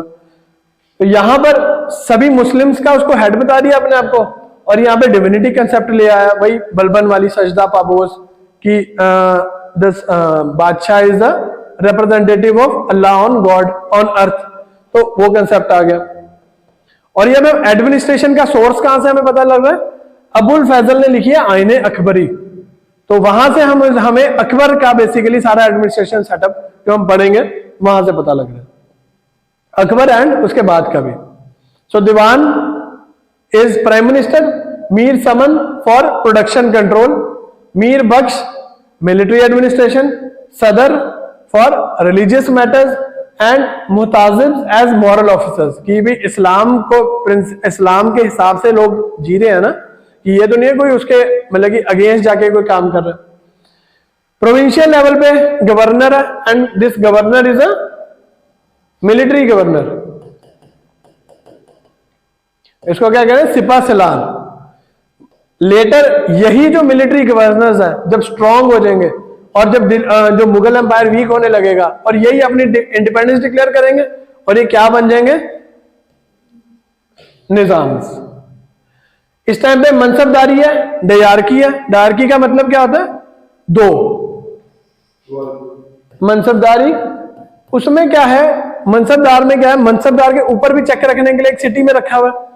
सो अगर हम एक एग्जांपल लें, एक डीसी है, ठीक है, एक डिस्ट्रिक्ट में, एक है डिविजनल कमिश्नर। बेसिकली दोनों का काम वही है, उसी डिस्ट्रिक्ट के रिलेटेड है, बट डीसी क्या कर रहा है? मिलिट्री पावर दोनों के पास है यहाँ पे, ठीक है, मिलिट्री पावर दोनों के पास है। बट अगर हम डिविजनल पावर की डिविजनल जो कमिश्नर है बेसिकली वो डिस्ट्रिक्ट का देखभाल तो कर रहा है बट वो दूर बैठा है, तो उसके पास सिविल पावर्स है। सिविल पावर्स मतलब वो जस्टिस दे सकता है, पीडब्ल्यूडी का कोई काम कराना है वो करा सकता है। बट इस डीसी के पास जो पूरा डिस्ट्रिक्ट में ही बैठा है, इसके पास रेवेन्यू पावर्स भी है, जो सारा रेवेन्यू इकट्ठा करना है वो इसने करना है। सो बेसिकली दो लोग एक ही मनसब में बैठे हैं with a slight variation of powers. ये रेवेन्यू का काम ये देखेगा, सिविल पावर्स ये देखेगा, बट मिलिट्री के हिसाब से दोनों होंगे। मिलिट्री का मतलब जात और सवार। जात क्या करता है? सैलरी एंड स्टेटस, और सवार क्या होता है? पर्सनल उसकी कैपेबिलिटी है। सवार से आपको अच्छा वर्ड क्या मिला? सवार अगर मैं बोल रहा हूं, नहीं सवार एक नहीं, सवार घोड़े का सवार, ये वो चीज है। बेसिकली जात अगर किसी का 1000 है, सवार किसी का 500 है या 1000 ही लगा लो, चलो 500 जितना भी है उसका वेरिए कर रहा है। तो इसका मतलब इतने उसके सोल्जर्स हैं, फुट सोल्जर्स हैं, और इतने उसके हॉर्समैन हैं, यानी कि इतनी की उसके पास 1000 की सेना और उसमें से 500 जो है वो घुड़सवार है। सवार, घुड़सवार, वो वाला सवार है ये word. Bakhshish for news writing, spies basically जो सारे मुखबिरी कर रहे हैं। डिस्ट्रिक्ट्स को क्या कह रहे हैं हम? Sarkars under faujdar, and they are called kotwals in provincial capitals. बड़े बड़े शहरों में फौजदार को क्या कह रहे हैं हम? कोतवाल, ठीक है। कोतवाल आज भी कोतवाली सुना, तो पुरानी जो बड़े हमारे सिटीज है वहां पे कोतवाल्स है। डिस्ट्रिक्ट्स के नीचे क्या आ गया? तहसील्स, उनको क्या कह रहे हैं? परगनास। परगनास है shiqdars for law and order, amil for tax collection, fotedar as treasury, karkuns for record maintenance. Karkuns इससे पहले हमने कहां पे पढ़ा? शेरशाह सूरी में क्या काम था करकुंज का? मेंटेन करना रिकॉर्ड्स, 2 लैंग्वेजेस में, पर्शियन में भी और हिंदी में भी। तो करकुंज वहां पे भी पढ़ा है हमने। लंबरदार पटवारी एंड चौकीदार एट विलेज लेवल। तो ये उसका एडमिनिस्ट्रेशन आ गया सारा। मिलिट्री ऑर्गेनाइजेशन मनसबदार के पास मेंटेन करनी होगी। अगर फॉर एग्जांपल 5 हजारी, जब औरंगजेब जो है शिवाजी को बुलाते हैं अपने पास, ठीक है, आगरा में राजा जयसिंह उनकी मीटिंग अरेंज कराता है, तो वहां पे औरंगजेब कहते हैं ठीक है आ जाओ और मेरी सॉवरेनिटी के अंडर काम करना है, तुम्हें 5000 का मनसब दिया। 5000 का मनसब मतलब कि जो तुम्हारा जात होगा वो 5000 होगा और सवार भी अप्रोक्सीमेटली आपका 5000 होगा, ठीक है। यानी कि आपको 5000 की सेना रखनी पड़ेगी और 5000 ही आपको घुड़सवार रखने पड़ेंगे। और ये जो सारी आर्मी है वो आप अपने पास रखोगे for the maintenance of law and order. लेकिन अगर कभी मुगल एम्पायर पे कोई मतलब कि इशू आ जाता है, प्रॉब्लम आ जाती है, तो ये सारी सेना आप हमें भेजोगे, ठीक है। तो ऐसे करके स्टैंडिंग आर्मी का कंसेप्ट भी है इनके पास, बट ऐसे मनसबदारों के पास भी छोटी छोटी सेनाएं रखी हुई हैं, तो जो जरूरत पड़ने पे उनको देंगी। बट ओवर द टाइम क्या होगा कि ये मनसबदार से 5000 का एक मनसबदार है, ऐसे के 4 मिल गए अगर इकट्ठे हो गए, 20,000 की सेना होगी। 20,000 की सेना, इतने घोड़े, मतलब पूरा एक बेसिकली अपना एम्पायर क्रिएट करने की इनके पास पावर होगी। तो ये वही करेंगे जब फ्यूडलिज्म बढ़ जाएगा। औरंगजेब के पास जब पैसे खत्म हो जाएंगे देने के लिए, तो वो क्या देगा? लैंड देगा। सेना पहले ही है, लैंड दे दी, लैंड से पैसा आ रहा है, पैसा आ रहा है, मिलिट्री है, क्या करेंगे वो तो कूप कर देंगे कभी ना कभी। बट अब ये 5000 की जो सेना है, ये तो है नहीं कि मनसबदार अपने कोई मामे चाचे ताए ऐसे सबको डाल देगा। अब इस पे चेक करने के लिए क्या है, किंग का एक कोटा होता था कि अगर ये 5000 के तेरे को मनसब दिया हुआ है, दैट मीन्स इसमें से 1000 जो होगा वो सैनिक मेरा होगा। वो क्यों? ताकि मनसबदार पे चेक रहे। इसको क्या कहते थे, इस सेना को दाखिल। ये दाखिल की सैलरी जो है सेंटर देगा, बट ये काम कहां पे करेंगे? मनसबदार के पास। मनसबदार के पास काम करने से क्या होगा कि अगर कल को कभी भी मनसबदार का मन करेगा रिवोल्ट करने का, तो ये इंफॉर्मेशन पहुंचा देंगे। Which kept a check on mansabdar. Ahadis were gentleman troopers. अब एक तो होते हैं नॉर्मल सोल्जर्स होते हैं, एक होते हैं जो काफी एस्टीम्ड होते हैं। अगर हम जैसे महाभारत में भी देखते हैं, एक तो आम जो होते हैं फुट सोल्जर्स हैं, बट कई हैं जो बहुत बड़े बड़े रथों पे बैठे हुए हैं, तो वो क्या हो गए? अहाड़ीज, जो काफी एस्टीम्ड वॉरियर्स हैं। अगर कोई किसी को आर्चरी बहुत अच्छी आती है, किसी को कोई और किसी के पास वॉरिंग कैपेबिलिटी बहुत अच्छी है, तो उसको क्या बोलेंगे? अहाड़ीज। और इनकी सैलरी भी आम जो सैनिक है उससे काफी ज्यादा होती थी। और अगर कोई भी इस टाइम पर कोई मतलब कि पनिशमेंट देनी होती थी, अगर हिंदू करता था तो उसे हिंदू लॉज के अकॉर्डिंग दी जाती थी, मुसलमान करता तो मुस्लिम लॉज के, क्रिश्चियन करता तो क्रिश्चियन लॉज के हिसाब से। तो इस हिसाब से बड़ा एक कोड इस हिसाब से लगा हो रहा है कि पनिशमेंट जो है अपने कस्टम्स के हिसाब से मिलेगी। अब मनसबदारी पे एक और पॉइंट है कि चेक रखने के लिए कि अगर 5000 की सेना उसकी एक जगह पे होएगी तो वो तो कभी भी रिवोल्ट कर देगा। तो इसलिए इनको बोला हुआ था कि अपनी आपने 1/3 आर्मी रखनी है नॉर्थ वेस्ट फ्रंटियर पे, 1/4 आर्मी रखनी है दिल्ली दोआब रीजन में, और 1/5 रखनी है डेक्कन रीजन में। तो बांट दी, यानी कि उसकी पावर बांट दी। मनसबदार से काम तो सारा ले रहे हैं, और उसके बांट के क्या हुआ? वो वीक हो रहा, वो हमेशा at the mercy of centre रहेगा। तो ये भी एक मनसबदारी सिस्टम में प्रोविजन था। मनसबदारी को थोड़ा सा पढ़ेंगे उसमें, और at the end we will compare iqtadari Iltutmish वाला, mansabdari system and permanent settlement. इन सबको हम समझेंगे कि अब हम समझेंगे कि इसमें क्या फर्क क्या था। परमानेंट सेटलमेंट जब हम यूरोपियंस की बात करेंगे। अब मनसबदार, अब मनसब वर्ड जो है it is derived from N Arabic word, ठीक है। चंगेज खान के टाइम पे क्या था? Decimal system. डेसिमल सिस्टम क्या था? 10, 100, 1000 के हिसाब से जो टुकड़ियां हैं वो इकट्ठी रहेंगी और एक लीडर के अगेंस्ट, लीडर के अंडर रहेंगी। इसी को बाबर लेके आता है इंडिया में, इस आइडियोलॉजी को, बट इसे इंस्टीट्यूशनलाइज कौन करता है? अकबर। अब वो इसको एक प्रॉपर एक इंस्टीट्यूट बनाता है। It is said to be unique system. अगर आप सतीश चंद्रा में पढ़ोगे वहां पे लाइन लिखी है, it is unique system not having any parallel outside India. So ये बड़ी अच्छी लाइन है बुक में। मनसबदार वॉज एक्चुअली डायरकी, वही बात आपको समझाई है मैंने, विच मींट प्रोविंशियल कंट्रोल जो है वो सेंटर पे बहुत ज्यादा हो जाएगा। अब ये इंफॉर्मेशन कहां से मिल रही है हमें सारी? आईने अकबरी बाय अबुल फैजल। आईने अकबरी उसमें कहते हैं कि 66 ग्रेड्स थे मनसबदारों के, बट एक्चुअल में हमें कितने दिखते हैं? 33 ग्रेड्स दिखते हैं। जिसको 100 से 500 का मिला उसे बोल रहे हैं मनसबदार, जिसे 500 से 2500 तक मिला उसे बोल रहे हैं आमिर, और 2500 से 5000 तक लिमिट इतनी होती थी उसे कह रहे हैं उमारा ए अजीम, उसे ये बोल रहे हैं। और अकबर के टाइम तक क्या था कि सिर्फ 5000 से प्लस अगर किसी को मनसब देना तो सिर्फ वो प्रिंस होगा या रॉयल फैमिली का कोई बंदा होगा।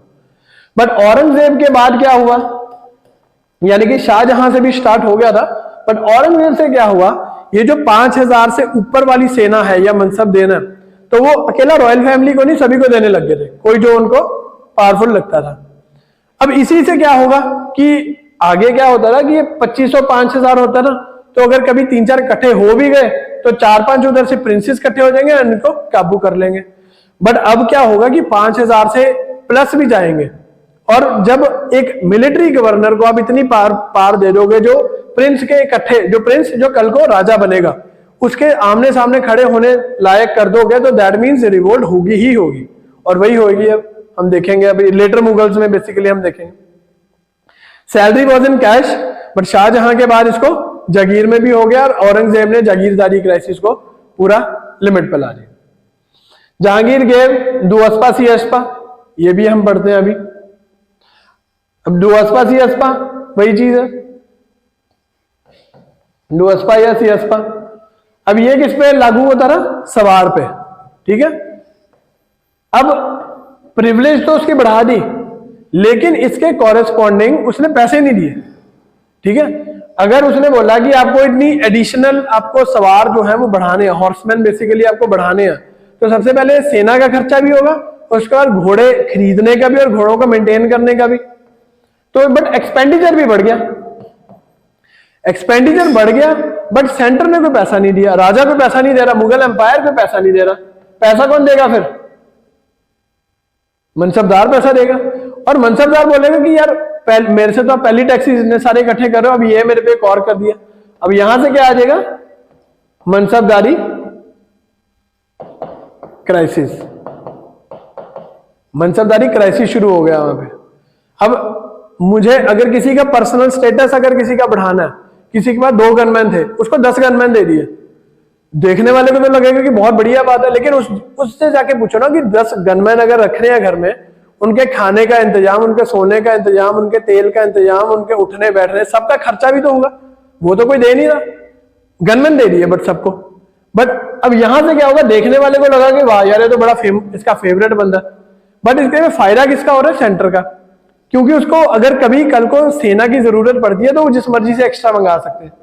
बट मनसबदार के लिए इशू की बात है, पैसा हो तो नहीं है बट मेरे पे रिस्पॉन्सिबिलिटीज बढ़ रही है। तो डुअस्पा सीअस्पा बेसिकली क्या है? मनसबदारी क्राइसिस को स्टार्ट कर देते हैं।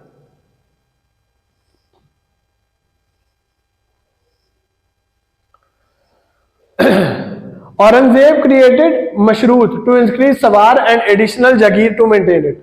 बट औरंगजेब के टाइम पे आके मनसबदारी क्राइसिस को हैंडल करना, तो वो क्या करने लग जाता है? वो कहता है कि चलो अगर आपका सवार बढ़ाया मैंने तो इसके कॉरेस्पॉन्डिंग पैसे तो है नहीं मेरे पास, क्या ले लो आप? जागीर ले लो। और जब ऐसे जागीरें बांटने लग जाता है तो क्या आ जाता है? जागीरदारी क्राइसिस आ गया। और जब प्रोविंशियल या फ्यूडल लेवल पे या ग्रासरूट लेवल पे जब रिवोल्ट होने लग जाती है तो वो बड़ा एम्पायर जितना मर्जी बड़ा हो वो आज नहीं तो कल खत्म होता ही होता है। Mansabdari had a system provision maintain their army at different location so as not to unite. वही बात है, ये देखो कुछ आर्मी यहां पे देनी पड़ेगी, कुछ आर्मी यहां पे देनी पड़ेगी और कुछ आर्मी यहां पे रखनी पड़ेगी। आर्मी बढ़ गई, बेसिकली मेरा रिसोर्स खत्म हो गया, मैं कल को कभी रिवोल्ट ही नहीं कर पाऊंगा। अब यही ये इसमें हम देख ले कि जो हमने इफेक्ट की बात कर रहे हैं, देखो यहां से ये आपका आ गया तुरानी वाला रीजन, टर्की वाला रीजन, यहां से आपका आ गया पर्शियन, अफगानी, ये ट्रांस ऑक्शेनिया, ये आपका आ गया सिखिज्म, अपना नॉर्थ वेस्ट फ्रंटियर अफगानी कल्चर आ गया, राजपूत आ गए, यहां पे फिर से आपके आ गए अफगानी, ये भी अफगानी आ गए। तो ये सारा सिस्टम क्या है आपका जो एडमिनिस्ट्रेशन है वो इतना ज्यादा इन्फ्लुएंस हुआ पड़ा है इन सभी रीजन से। अब रेवेन्यू सिस्टम क्या है? एडमिनिस्ट्रेशन तो चलो मनसबदारी सिस्टम डाल दिया उसने, ठीक है, मेन ऑफिसर्स पढ़ लिया, पैसा कहां से आ रहा है उसके पास? अब जब शेरशाह सूरी ने करा था उसने क्या कर दिया था, गुड मिडल बैड में सारी लैंड्स को डिवाइड कर दिया था। अब वो चाहे दिल्ली दोआब की हो चाहे डेक्कन की हो, बट इज इट पॉसिबल कि दिल्ली दोआब के हिसाब में जो गुड है लैंड वो डेक्कन में अगर गुड है तो दोनों में कंपैरिजन हो सकता है? दिल्ली दोआब की जो मतलब कि मिडल वाली लैंड है वो डेक्कन की बेस्ट लैंड होगी, उस हिसाब से होगी। सो अकबर कहते हैं ऐसे नहीं हो सकता कि दिल्ली दोआब और डेक्कन में आप कंपेयर नहीं कर सकते कि उसकी अलग प्रोडक्टिविटी है इसलिए अलग टैक्स होगा और डेक्कन में अलग टैक्स होगा। तो अब अकबर इस चीज को चेंज करेगा। ही फॉलोड दस्तूर अमल। दस्तूर का मतलब क्या होता है? वे। अमल का क्या मतलब होता है? टैक्स, यानी कि way to collect tax. Dastur amal on the basis of productivity and use Todarmal and ryotwari system. That mean centre farmer का सीधा लिंक। और टोडरमल क्यों? क्योंकि राजा टोडरमल ने इसको इन्वेंट करा। बट उससे पहले, टोडरमल से पहले उसने काफी अकबर ने एक्सपेरिमेंट्स करे थे। जैसे कमीशन बनता है अगर किसी भी चीज का, कि अगर इन्फ्लेशन को काउंट करना है तो काफी सारे उसके कमीशन बने होते हैं हिस्ट्री में। तो सेम वे रेवेन्यू सिस्टम के लिए भी बनेगा। 1560 में ख्वाजा अब्दुल माजिद खान का एक कमीशन बनाता है अकबर पहले, वो इतना कामयाब नहीं हो पाता। उसके बाद एतमद खान का एक कमीशन बनाता है। खलीसा लैंड कौन सी होती है? जो क्राउन की लैंड होती है, ठीक है। Dividing area into yielding 1 crore दाम। 1 करोड़ दाम इज इक्वल टू 2.5 लाख रुपया। और ये 1 करोड़ दाम को इकट्ठा करने वाले ऑफिसर्स को क्या कहते हैं? करोड़ीज। उसके बाद 1564 में मुजफ्फर खान का एक कमीशन बनाता है, वो भी ज्यादा फेमस नहीं हो पाता। बट 1573 में राजा टोडरमल गुजरात से इसको, मतलब कि गुजरात जब कॉन्कर कर लेता है अकबर, उसके बाद राजा टोडरमल एसोसिएट हो जाता है अकबर के साथ में। अब टोडरमल क्या करता है? सारे एम्पायर को 182 परगनास में डिवाइड कर देता है और हर परगना में से कितना आ रहा है उनको यील्ड? 1 करोड़ दाम की आ रही है या फिर 2.5 लाख रुपए की आ रही है। और इसे कौन कर रहे हैं कलेक्ट? करोड़ीज। शाह मंसूर जो है उसका डिप्टी बना देता है उसको। तो Todarmal system, Raja Todarmal and उसका डिप्टी कौन है? शाह मंसूर। क्या करते हैं? 182 परगनास में डिवाइड कर देते हैं और हर परगने में से कितना दाम आ रहा है उनको? 1 करोड़ का दाम आ रहा है, यानी कि 2.5 लाख रुपए आ रहे हैं। और लैंड मेजर कैसे हो रही है अब? बैम्बू की जरीब से। पहले क्या हो रहा था? हेम्प की रस्सी से, जूट की रस्सी से बेसिकली हो रही थी। और जो लोदीज के टाइम पे सिकंदरी गज था, अब क्या बन गया? इलाही गज बन गया। वो standard unit of measurement. Land was divided on the basis of continuity, hence further on basis of productivity. Average 10 साल का लिया जा रहा था। और 10 साल का मतलब क्या हुआ? इसलिए इसको क्या कह रहे हैं हम? दशाला सिस्टम। और एवरेज यानी कि मशूल जो है 10 सालों का लिया जा रहा था, उसके बेसिस पे स्टेट का शेयर जो है वो डिफाइन हो रहा था। Empire was divided into dasturs for the purpose of collection of taxes on the basis of local prices. वो जब पढ़ा था हमने, रे सिस्टम था उसमें एमएसपी का, कि पूरे इंडिया में, इंडियन एम्पायर में बेसिकली शेरशाह सूरी में एक ही दस्तूर होगा, और सॉरी एक ही तरीके से एमएसपी होगी। बट अकबर के टाइम पे क्या होगा? एमएसपी जो होगी वो लोकल बेसिस पे दस्तूर के हिसाब से होगी। Places where dahsala system was not followed, zabti system follow हो रहा है वहां पे। अब जब्ती सिस्टम क्या है? हर कल्टीवेशन सीजन में ऑफिसर जाएंगे, वहां पे देखेंगे कितनी प्रोडक्शन हुई है और 1/3 वहां से स्टेट का शेयर ले आएंगे। और उस ऑफिसर को क्या कह रहे हैं? Bitikchi. Assess the land and production. अब ये तो है नहीं पूरे एम्पायर में टोडरमल बंदोबस्त चल रहा है, अब कहीं कहीं जगह पे कुछ और भी चल रहा है। गल्ला बख्श मतलब गल्ला भरने वाला ऑफिसर। गल्ला क्या होता है? जिसमें पैसे भरते हैं। इसमें क्या होता था? सीजन के बाद हर किसान अपनी पूरी प्रोडक्शन को 3 ढेरियों में बांट देता था। एक ढेरी कौन ले जाएगा? स्टेट। 2 जो है वो फार्मर रखे। और ये कहां पे फॉलो हो रहा है? कश्मीर, कंधार, सिंध, मुल्तान। नॉर्थ वेस्ट वाली साइड पे अगर हम एक लाइन बना रहे हैं उधर फॉलो हो रहा है। कानकूत सिस्टम, कान का मतलब होता है व्हीट या ग्रेन, और कूत का मतलब होता है ऑफिसर, यानी कि प्रोडक्शन का जो ऑफिसर है, कानगो, आज हम पढ़ते हैं कानगो, तो ये कान मतलब ग्रेन्स, वहां से निकला। No heaps on the basis of estimate, अब हीप्स नहीं बनेगी, जैसे मेरे को पता है कि यहां से 1 क्विंटल माल निकलना, तो मैं 1/3 जो है अपना पोर्शन लूंगा, बता दूंगा कि 1/3 दे देना, इतना केजीज दे देना, बाकी वो है 13। इसके अलावा कौन सा, nasaq system, prevalent in Bengal and state share on the estimate of past records, उसमें वो फील्ड पे भी नहीं जाते थे, वैसे ही देख लेते थे। जे फॉर्म, जे फॉर्म पता क्या होता है आज की डेट में भी, जब एक किसान बेचता है तो उसको एक पर्ची मिलती है, उसको जे फॉर्म कह देते हैं। तो ऐसे ही एक पर्चियां जो है रेवेन्यू ऑफिसर के पास पड़ी है ऑफिस में ही, उसने देखा कि यार यहाँ से इसके खेत से 1 क्विंटल चीज निकलती है, उसको बस पर्ची से ही बता देता है, उसमें जाके फिजिकल इंस्पेक्शन नहीं कर रहा वो। तो ये वाले सारे सिस्टम्स क्या है अकबर का, गल्लाबख्श, जब्ती, कनकूत एंड नसाक सिस्टम। और ये सारा किसके बेसिस पे, रायतवारी, दैट मीन्स कोई मतलब कि लैंडलॉर्ड नहीं है, कोई जमींदार नहीं है, सीधा सेंटर का ऑफिसर जा रहा है, पैसे अपना रेवेन्यू लेके आ रहा है। एम्पायर डिवाइडेड इनटू सूबा, सूबा divided into sarkar, sarkar divided into parganas and pargana divided into villages. Empire का मेन ऑफिसर कौन है, दीवान वजीर, बेसिकली किंग तो है ही है, बट यहाँ पे मेन ऑफिसर कौन है, दीवान। सूबा कौन देख रहे हैं, दीवान देख रहे हैं, वो दीवान वजीर है, और ये नंबर 2 है, सेकंड इन कमांड है।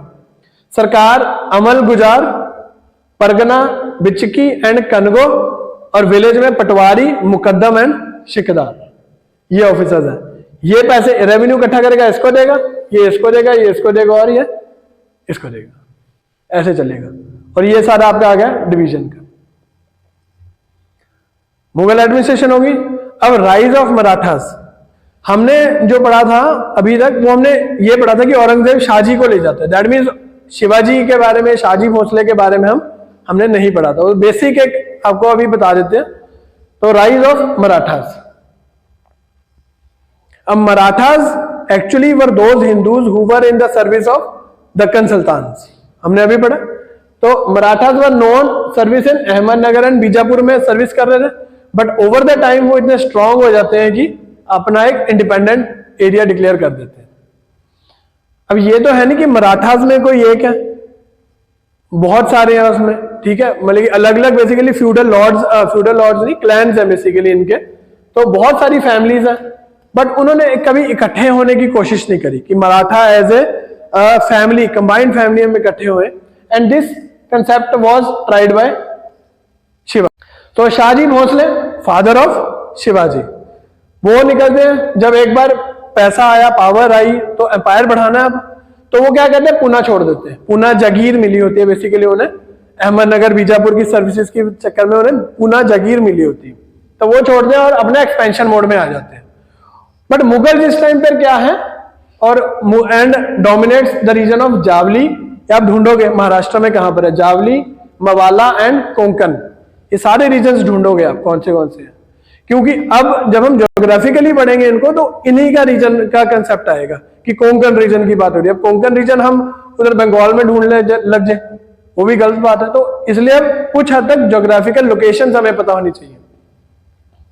मेड हिम फाइनेंशियली पावरफुल, अब इस टाइम पे Shahjahan was in conflict with Deccan and in particular Bijapur.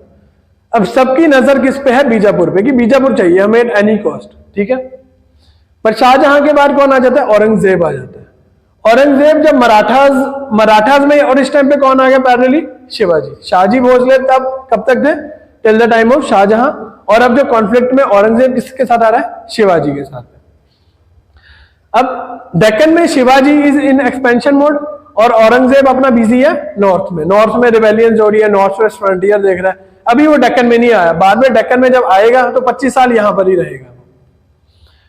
To suppress Shivaji, Aurangzeb सबसे पहले अफजल खान को भेजते हैं, एंड अफजल खान को वो डिफीट कर देते हैं Shivaji in battle of Pratapgarh in 1659, ठीक है। अफजल खान बड़े ही मतलब कि चाल से उन्हें अपने टेंट में बुलाता है, वहां पे मारने की कोशिश करता है, बट वो क्या होता है कि शिवाजी को कोई इंफॉर्मेशन मिल जाती है, एंड शिवाजी जो है अफजल खान को मार देते हैं। This way he conquered Panhala and south Konkan. जब भी हम ये कोई ये मराठा फिल्म देखते हैं, पन्हाला, प्रतापगढ़, ऐसी ऐसी चीजें आती है, तो ये सारी अब यही है कि शिवाजी आए हैं वापस and he will take back the, अभी पुरंदर की ट्रीटी कर ले उसके बाद बता दो, विच एडेड टू हिज ग्लोरी। अब जब दैट मीन्स अफजल खान कौन है, मुगल एम्पायर का रिप्रेजेंटेटिव है, और मुगल एम्पायर के रिप्रेजेंटेटिव को शिवाजी ने मार दिया, तो इससे क्या हुआ, ग्लोरियस होगा कि यार देखो इतना बड़ा मुगल एम्पायर है, उससे भी नहीं डरे शिवाजी एंड मार दिया। तो इससे क्या हुआ, शिवाजी की फैन फॉलोइंग बहुत बढ़ गई। अब काफी लोग जो है शिवाजी के साथ एज ए मराठा स्वराज्य में बेसिकली वो पार्टिसिपेट करते हैं एंड अब एक्सपेंशन मोड अगेन जो है वो बढ़ जाता है। औरंगजेब को धक्का लगा, अब औरंगजेब अभी खुद नहीं आया, अभी वो क्या कहते हैं, शाइस्ता खान को भेजते हैं। शाइस्ता खान को भी जो है शिवाजी जो है अपने गुरिल्ला वॉरफेयर टेक्निक्स से वो हरा देते हैं, हरा नहीं देता, बेसिकली क्या होता है नॉर्थ कोंकण वापस ले लेता है, बट ओवर द टाइम क्या होता है, शाइस्ता खान के बेटे को शिवाजी मार देता है, और इस चक्कर में शाइस्ता खान जो है बेचारा अंदर से टूट जाता है एंड ही लीव्स। और जब जाने लगता है तो शिवाजी किल्स शाइस्ता खान ऑल्सो। अभी भी औरंगजेब खुद नहीं आया, अब किसको भेजता है, राजा जयसिंह को। राजा जयसिंह बहुत मतलब कि राजपूत में हम देखते हैं जब is a dear friend of Aurangzeb, Raja Jai Singh. Raja Jai Singh को पता है कि लड़ाई लड़के तो नहीं लड़ सकता मैं इनके साथ में, डिप्लोमेसी के साथ लड़ना। तो सबसे पहले वो क्या करता है राजा जयसिंह कि जो भी मराठाओं के दोस्त होते हैं सारे उसको तोड़ देता है। उन्हें बोलता है कि आप मुगल एम्पायर में आओ, क्या वहां से आपको मतलब कि इतना आपको रेवेन्यू मिल रहा है, हम उससे ज्यादा देंगे। तो बेसिकली सारे जो सपोर्टर होते हैं शिवाजी के उनको पहले खत्म कर देते हैं।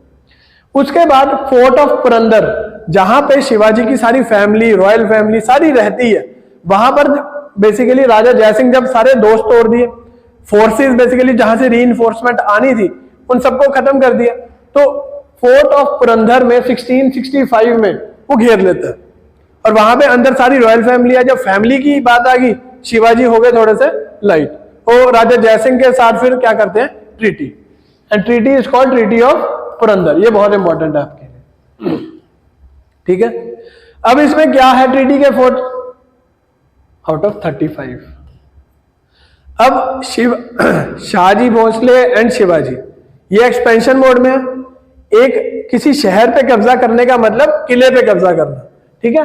तो ऐसे के 35 फोर्ट्स जो थे वो मराठास के इस टाइम पे अंडर थे, इसमें से 23 वो मुगल एम्पायर को दे देता है कि जो यहां से रेवेन्यू आएगा वो तुम्हारा। बदले में मुगल्स कहते हैं कि कल को जब भी हम बीजापुर जीतेंगे तो जितना तेरा यहां से नुकसान हुआ है तो वो हम वहां से तेरे को लैंड दे देंगे, वहां से तो अपना पूरा कर लेना।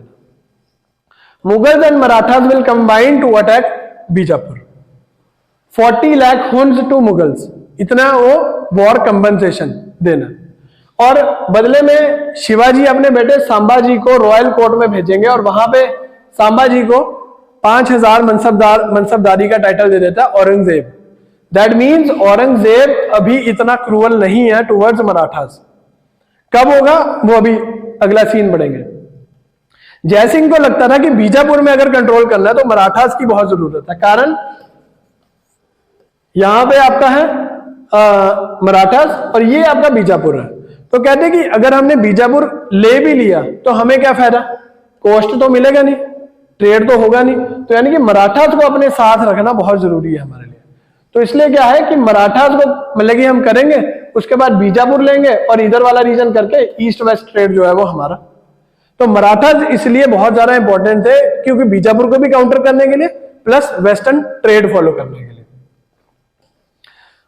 Would become. बट औरंगजेब को ये लगता नहीं था क्योंकि इनिशियली जो मराठास की रेड्स हुई थी मुगल्स के साथ वो फेल हो गई थी, तो इसलिए उसको लगता नहीं था कि यार मराठास इतने काबिल हैं औरंगजेब को।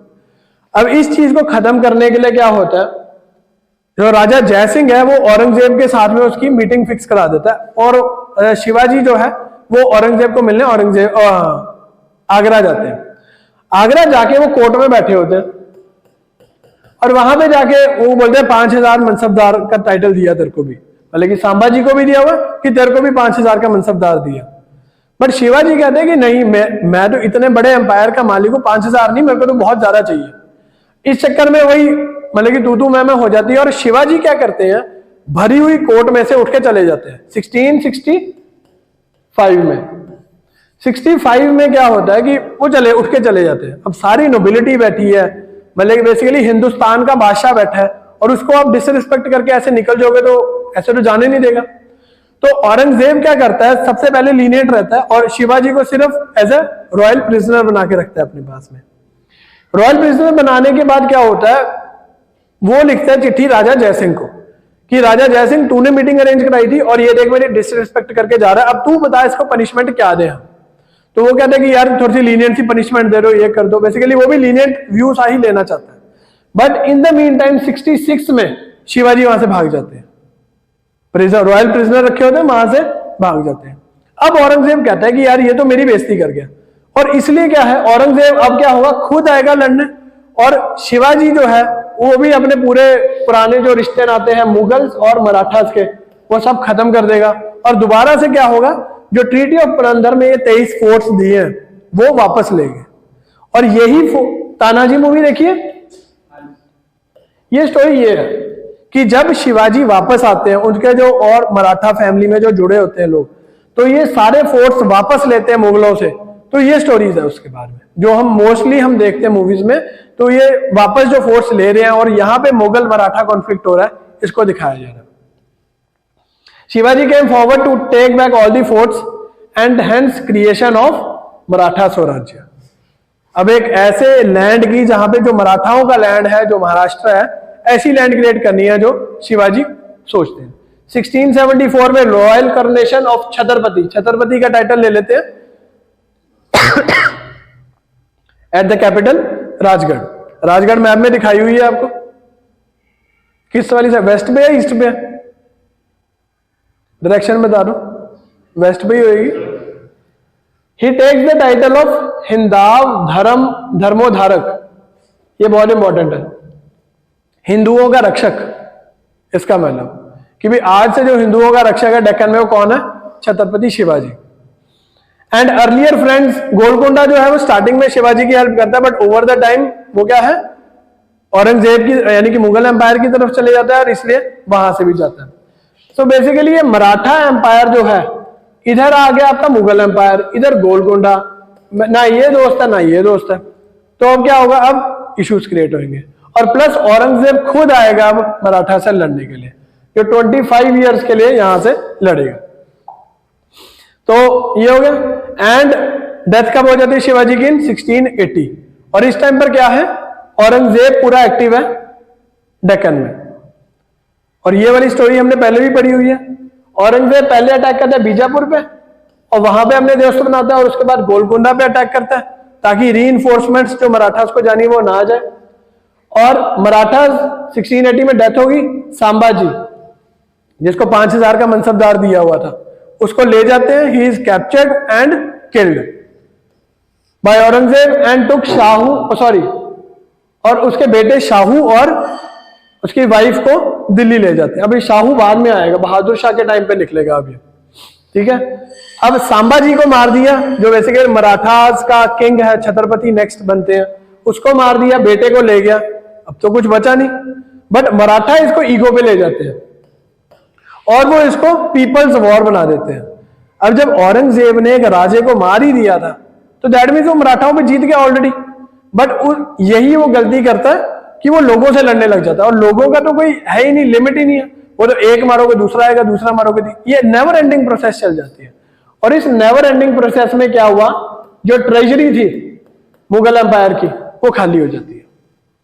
और ये ट्रेजरी जब पैसे खाली हो गए ऑफिसर्स को देने के लिए, तो क्या देगा, लैंड देगा, लैंड देगा, फ्यूडलिज्म हो जाएगा। और फ्यूडलिज्म से वो जो डीमन तुगलक्स में हम बात करते हैं कि भाई फिरोज शाह तुगलक वो कब the rising sleeping demon of feudalism, तो भी दोबारा से हो जाएगा फ्यूडलिज्म वाला। पीपल्स वॉर कर देते हैं, never ending war. But Bahadur Shah जो है मराठास में ज्यादा इंटरेस्ट नहीं लेता। Peoples war was now under Raja Ram, ठीक है, who was declared as Chhatrapati, क्योंकि अब और तो कोई है नहीं, बट मराठा फैमिली में से कौन है, राजा राम। मुगल्स अब रेड कर देते हैं, राजा राम राजगढ़ से भागता है जिंजी, जिंजी से भागता है महाराष्ट्र, और वहां पे जाके उसकी हो जाती है डेथ। अब उसके बाद क्या है, उसकी वाइफ, राजा राम जिंजी जाता है, वो करो ताराबाई। उसके बाद क्या है, ताराबाई वाइफ उसकी राजा राम की, और उसका एक जो इन्फेंट सन है, छोटा बेटा, उसके नाम पे चलता है राज। And till the end Zulfiqar Khan को भी भेजता है यहाँ पे। जुल्फिकार खान अब हम लेटर मुगल्स में पढ़ेंगे इसको। जुल्फिकार खान, याद रखना कि जुल्फिकार खान कहाँ था, मैं पूछूंगा तब कि जुल्फिकार खान कहाँ पढ़ा है हमने। जुल्फिकार खान भेजते हैं ताराबाई के, राजा राम और ताराबाई वाले एरिया में। ताराबाई उसके बाद देख दिया, but and till the end of Aurangzeb. अब क्या हो रहा है, औरंगजेब की डेथ के बाद ताराबाई मराठाओं को लीड कर रही है, बट ये शाहू अभी भी जिंदा है। शिवाजी का बेटा संभाजी, संभाजी का बेटा शाहू, ये जिंदा है। बहादुर शाह क्या करेगा, डिप्लोमेसी क्या खेलेगा, शाहू को छोड़ देगा, शाहू को छोड़ देगा, और वो क्लेम करेगा अपना कि मराठा जो छत्रपति है वो मैं हूं। बट यहां पे कौन बैठी है, ताराबाई, और ये इनका यहां पे कॉन्फ्लिक्ट कराने की कोशिश करेगा बहादुर शाह 1 जस्ट आफ्टर औरंगजेब। अब मराठा एडमिनिस्ट्रेशन, 8 मिनिस्टर्स हैं, काउंसिल ऑफ मिनिस्टर्स हैं, जिनको क्या बोलते हैं, अष्टप्रधान है। और इसमें से सबसे इंपॉर्टेंट कौन है, पेशवा। जब ये मराठा फैमिली, रॉयल छत्रपतियों का कंसेप्ट खत्म हो जाएगा, तो ये उसके बाद हम पढ़ते हैं ना, मूवीज में भी देखते हैं कि उसका पेशवा बाजीराव, पेशवा ये, पेशवा वो, बेसिकली प्राइम मिनिस्टर उसके बाद राजे बन जाएंगे। Maratha post 1749 they became the de facto rulers of Marathas. छत्रपतियों की पोजीशन खत्म हुई, कारण क्योंकि वहां पे कोई कैपेबल रूलर नहीं आ पाया, और इसकी पोजीशन कौन ले लेता है, वजीर, वजीर नहीं बेसिकली प्रधान, Peshwa. Empire divided into 4 provinces under mamlatdar, ठीक है, and provinces were divided into districts and further villages led by chiefs called Deshpandes, Patels etcetera with a panchayat. अब यहां पे मुकद्दम्स वगैरह को क्या कह रहे हैं हम, देशपांडे, पटेल, चौधरियों को यहां पे क्या कह रहे हैं, देशपांडेस। लोकल जो विलेज चीफ्स हैं वो यहां पे Deshpandes, Patels. Land were measured by a rod called kathi and classified into paddy, garden and hilly, ठीक है। Tax collection officers karkuns, karkuns दोबारा आ गया वर्ड, तो याद रखना है कि करकुन बहुत इंपॉर्टेंट वर्ड है। और जहां से भी पैसा आ रहा है, बेसिकली एक एम्पायर चलता कैसे, पैसे से चलता, और पैसा जो इकट्ठा कर रहा है वो बहुत इंपॉर्टेंट है।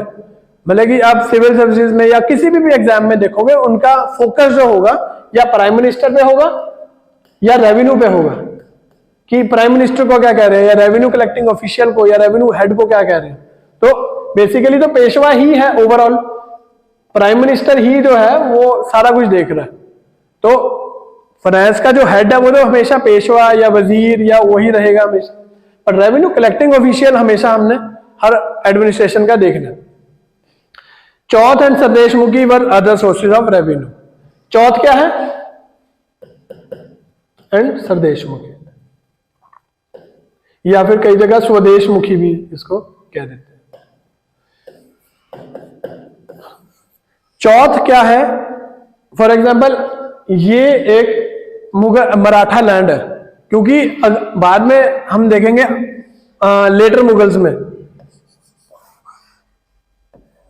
कि जो मराठाज है ना, दिल्ली तक ये सारा, ये बुंदेलखंड वाला सारा रीजन, ये सारा मराठाज ले लेंगे। यहां पे बुंदेलखंड, उड़ीसा, बंगाल तक, ये दिल्ली तक, ये सारा रीजन मराठाज ले लेंगे। अभी इतना बड़ा एम्पायर है, इसीलिए हम इसके एडमिनिस्ट्रेशन को पढ़ रहे हैं। तो कहां पर थे, सॉरी चौथ में। तो अगर ये एक मराठा लैंड है, ठीक है, और ये एक और नॉन मराठा लैंड है, तो ये वाली लैंड जो है इनको टैक्स देगी चौथ का। क्यों, क्योंकि मराठाज इन पे अटैक नहीं करेंगे, सेफ्टी का, कि हम तुम पे अटैक नहीं करेंगे, बट प्रोवाइडेड तुम्हें हमें कुछ पैसे देने पड़ेंगे। उसके बाद स्वदेशमुखी, फॉर एग्जाम्पल ये मराठा लैंड है और इसके बीच में एक नॉन मराठा लैंड है, इनको एक और टैक्स देना पड़ेगा, स्वदेशमुखी।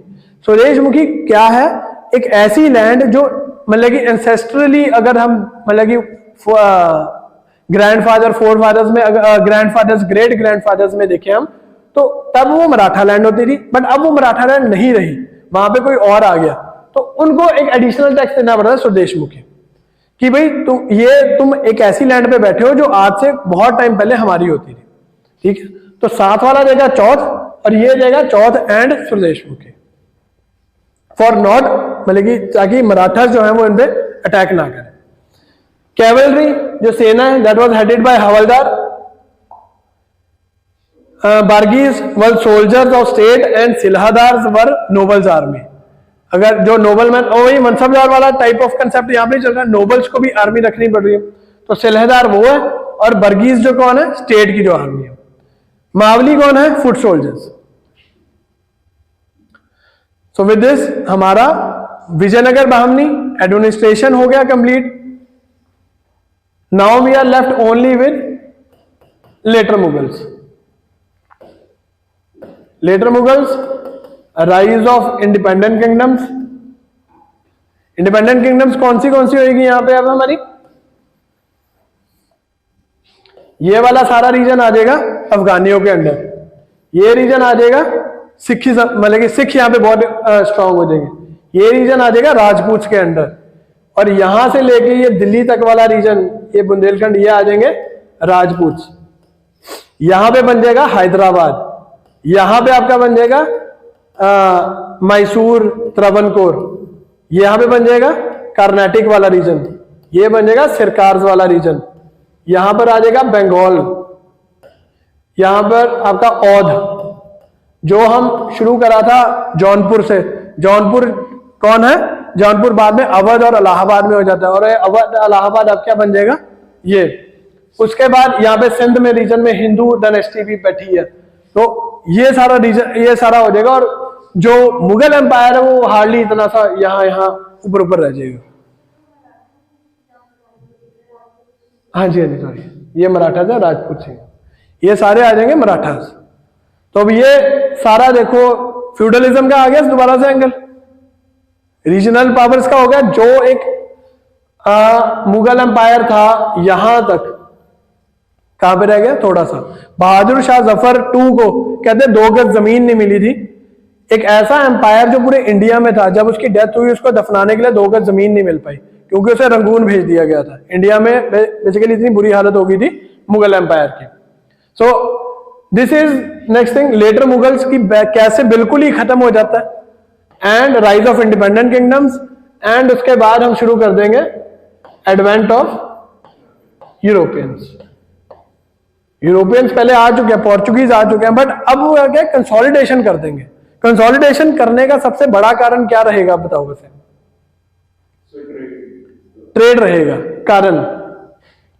अब देखो बंगाल में से कोई चीज बेचनी है, ठीक है ना, या फिर ये सरकार या कर्नाटक वाले रीजन में कोई चीज बेचनी है, किसको बेचेंगे वो, कोई एक एम्पायर तो है नहीं कि जिससे हम बाहर बेच देंगे। इस टाइम पे क्या होगा, इंग्लिश जो लोग हैं वो बाहर से आ रहे हैं, ठीक है ना। अब यहां से कोई फिनिश्ड गुड्स है, बेसिकली फिनिश्ड गुड एक फार्मर है, बेसिकली फार्मर या आर्टिशियन है, अगर वो एग्रीकल्चर में नहीं है तो अपनी फिनिश्ड गुड बनाएगा, वो बेचेगा लोकल चीफ को।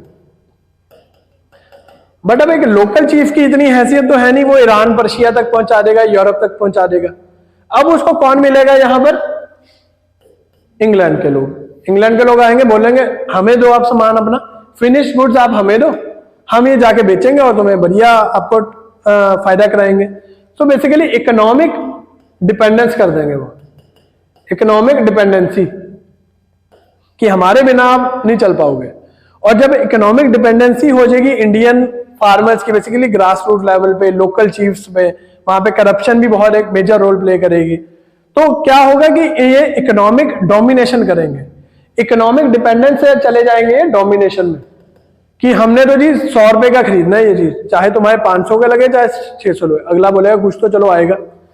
इकोनॉमिक डोमिनेशन से जाएंगे पॉलिटिकल डोमिनेशन में, एंड पॉलिटिकल ये होगा एक्शन, और ये रहेगा हमारा इंडियन नेशनल मूवमेंट, इसका रहेगा reaction. So advent of Europeans के बाद ऐसे गेम चेंज हो जाएगी, और ये फायदा इसी चीज का उठाएंगे कि देखो यहाँ पे बंगाल है, यहाँ पे मराठा, बेसिकली आपस में डिवाइड एंड रूल कर देंगे। तो ड्रेन ऑफ वेल्थ पढ़ा हमने, ड्रेन ऑफ वेल्थ, वो प्रिमिटिव फॉर्म अगर हम देखें तो यहीं से स्टार्ट हो गई थी, अगर हम डायरेक्टली कहें, क्योंकि अभी क्या है स्टार्टिंग में ले रहे थे फिनिश्ड प्रोडक्ट्स, फिनिश्ड प्रोडक्ट्स ले रहे थे, ठीक है। फिनिश्ड प्रोडक्ट्स लेने का मतलब कि टेक्नोलॉजी, आज भी अगर हम देखते हैं कि अगर इंडिया किसी और देश से कोई कोई इंस्ट्रूमेंट है बेसिकली, वो लेके आना चाहता है, दो तरीके हैं, या तो वो इंस्ट्रूमेंट खरीद ले या उसको बनाने का ब्लूप्रिंट ले ले। अब ऐसा तो कोई भी देश नहीं होगा कि वो बोलेगा चलो ये ब्लूप्रिंट है आप ले लो और अपने आप बना लो, तो यही वो करेंगे। उसके बाद क्या करेंगे, रॉ मटेरियल लेके जाएंगे यहां से सिर्फ, क्योंकि उनको पता लग गया कि यार अच्छा ये चीज ऐसे बननी है, ऐसे बननी है। उन्होंने रॉ मटेरियल अपना उठाना है, इंडस्ट्रियल रेवोल्यूशन उधर आया हुआ, फैक्ट्री में बनाया और दोबारा आके इन्हीं को बेच देना। तो यहां से क्या होगा, ड्रेन ऑफ वेल्थ शुरू हो जाएगा। बट उसका प्रिमिटिव फॉर्म हमें राइज ऑफ इंडिपेंडेंट किंगडम से ही दिख जाएगा। और प्लस दूसरी बात, कैश क्रॉप्स में आ जाएंगे हम। कैश क्रॉप्स कौन सी, इंडिगो टाइप्स कि बेसिकली एक वो क्रॉप्स हैं, हम वही क्रॉप्स हैं जिनकी डिमांड इंटरनेशनली है और जिनका टाइम कम लगता है। तो इसलिए हम फूड क्रॉप से दूर जाएंगे और कैश क्रॉप्स की तरफ चल जाएंगे, क्योंकि जल्दी बस मतलब कि हमें प्रॉफिट चाहिए। तो ये सारे जो हैं इसके साथ हम एंटर करेंगे in the modern India. But modern India वही चीज है कि इट इज प्योरली इकोनॉमिक्स है हर चीज, कि सेंट्रलाइजेशन डिसेंट्रलाइजेशन हो रही है, ट्रेड कैसे चल रहा है, आ रहा है जा रहा है, कौन करा रहा है, कौन मिडल मैन है। अब ये इंग्लिश जो है बेसिकली मिडल मैन का काम करेंगे। पोर्चुगीज को तो भगा दिया इन्होंने, पोर्चुगीज तो 7 ईयर वॉर भी लड़ेंगे, उधर शाहजहां के टाइम पे भी भगा दिया। सो पोर्चुगीज डच ये सबको भगा के एट द एंड डोमिनेट कौन कर जाएगा, इंग्लिश। और इंग्लिश क्या लेके आएंगे इसको मॉडर्न इंडिया में, और जिसको हम इंडियन नेशनल मूवमेंट में एज ए रिएक्शन पढ़ेंगे। क्योंकि मॉडर्न इंडिया पढ़ने का तरीका क्या होगा, एक्शन रिएक्शन। एक्शन करेंगे ब्रिटिशर्स और उसका रिएक्शन कौन करेगा, इंडियन नेशनल मूवमेंट करेगी। कैसे करेगी वो हम, वही है मॉडर्न इंडिया। ठीक है, सो विद दिस हमारा ऑलमोस्ट पूरा हो गया। कोई है क्वेश्चन तो पूछ लो, else you are free to go.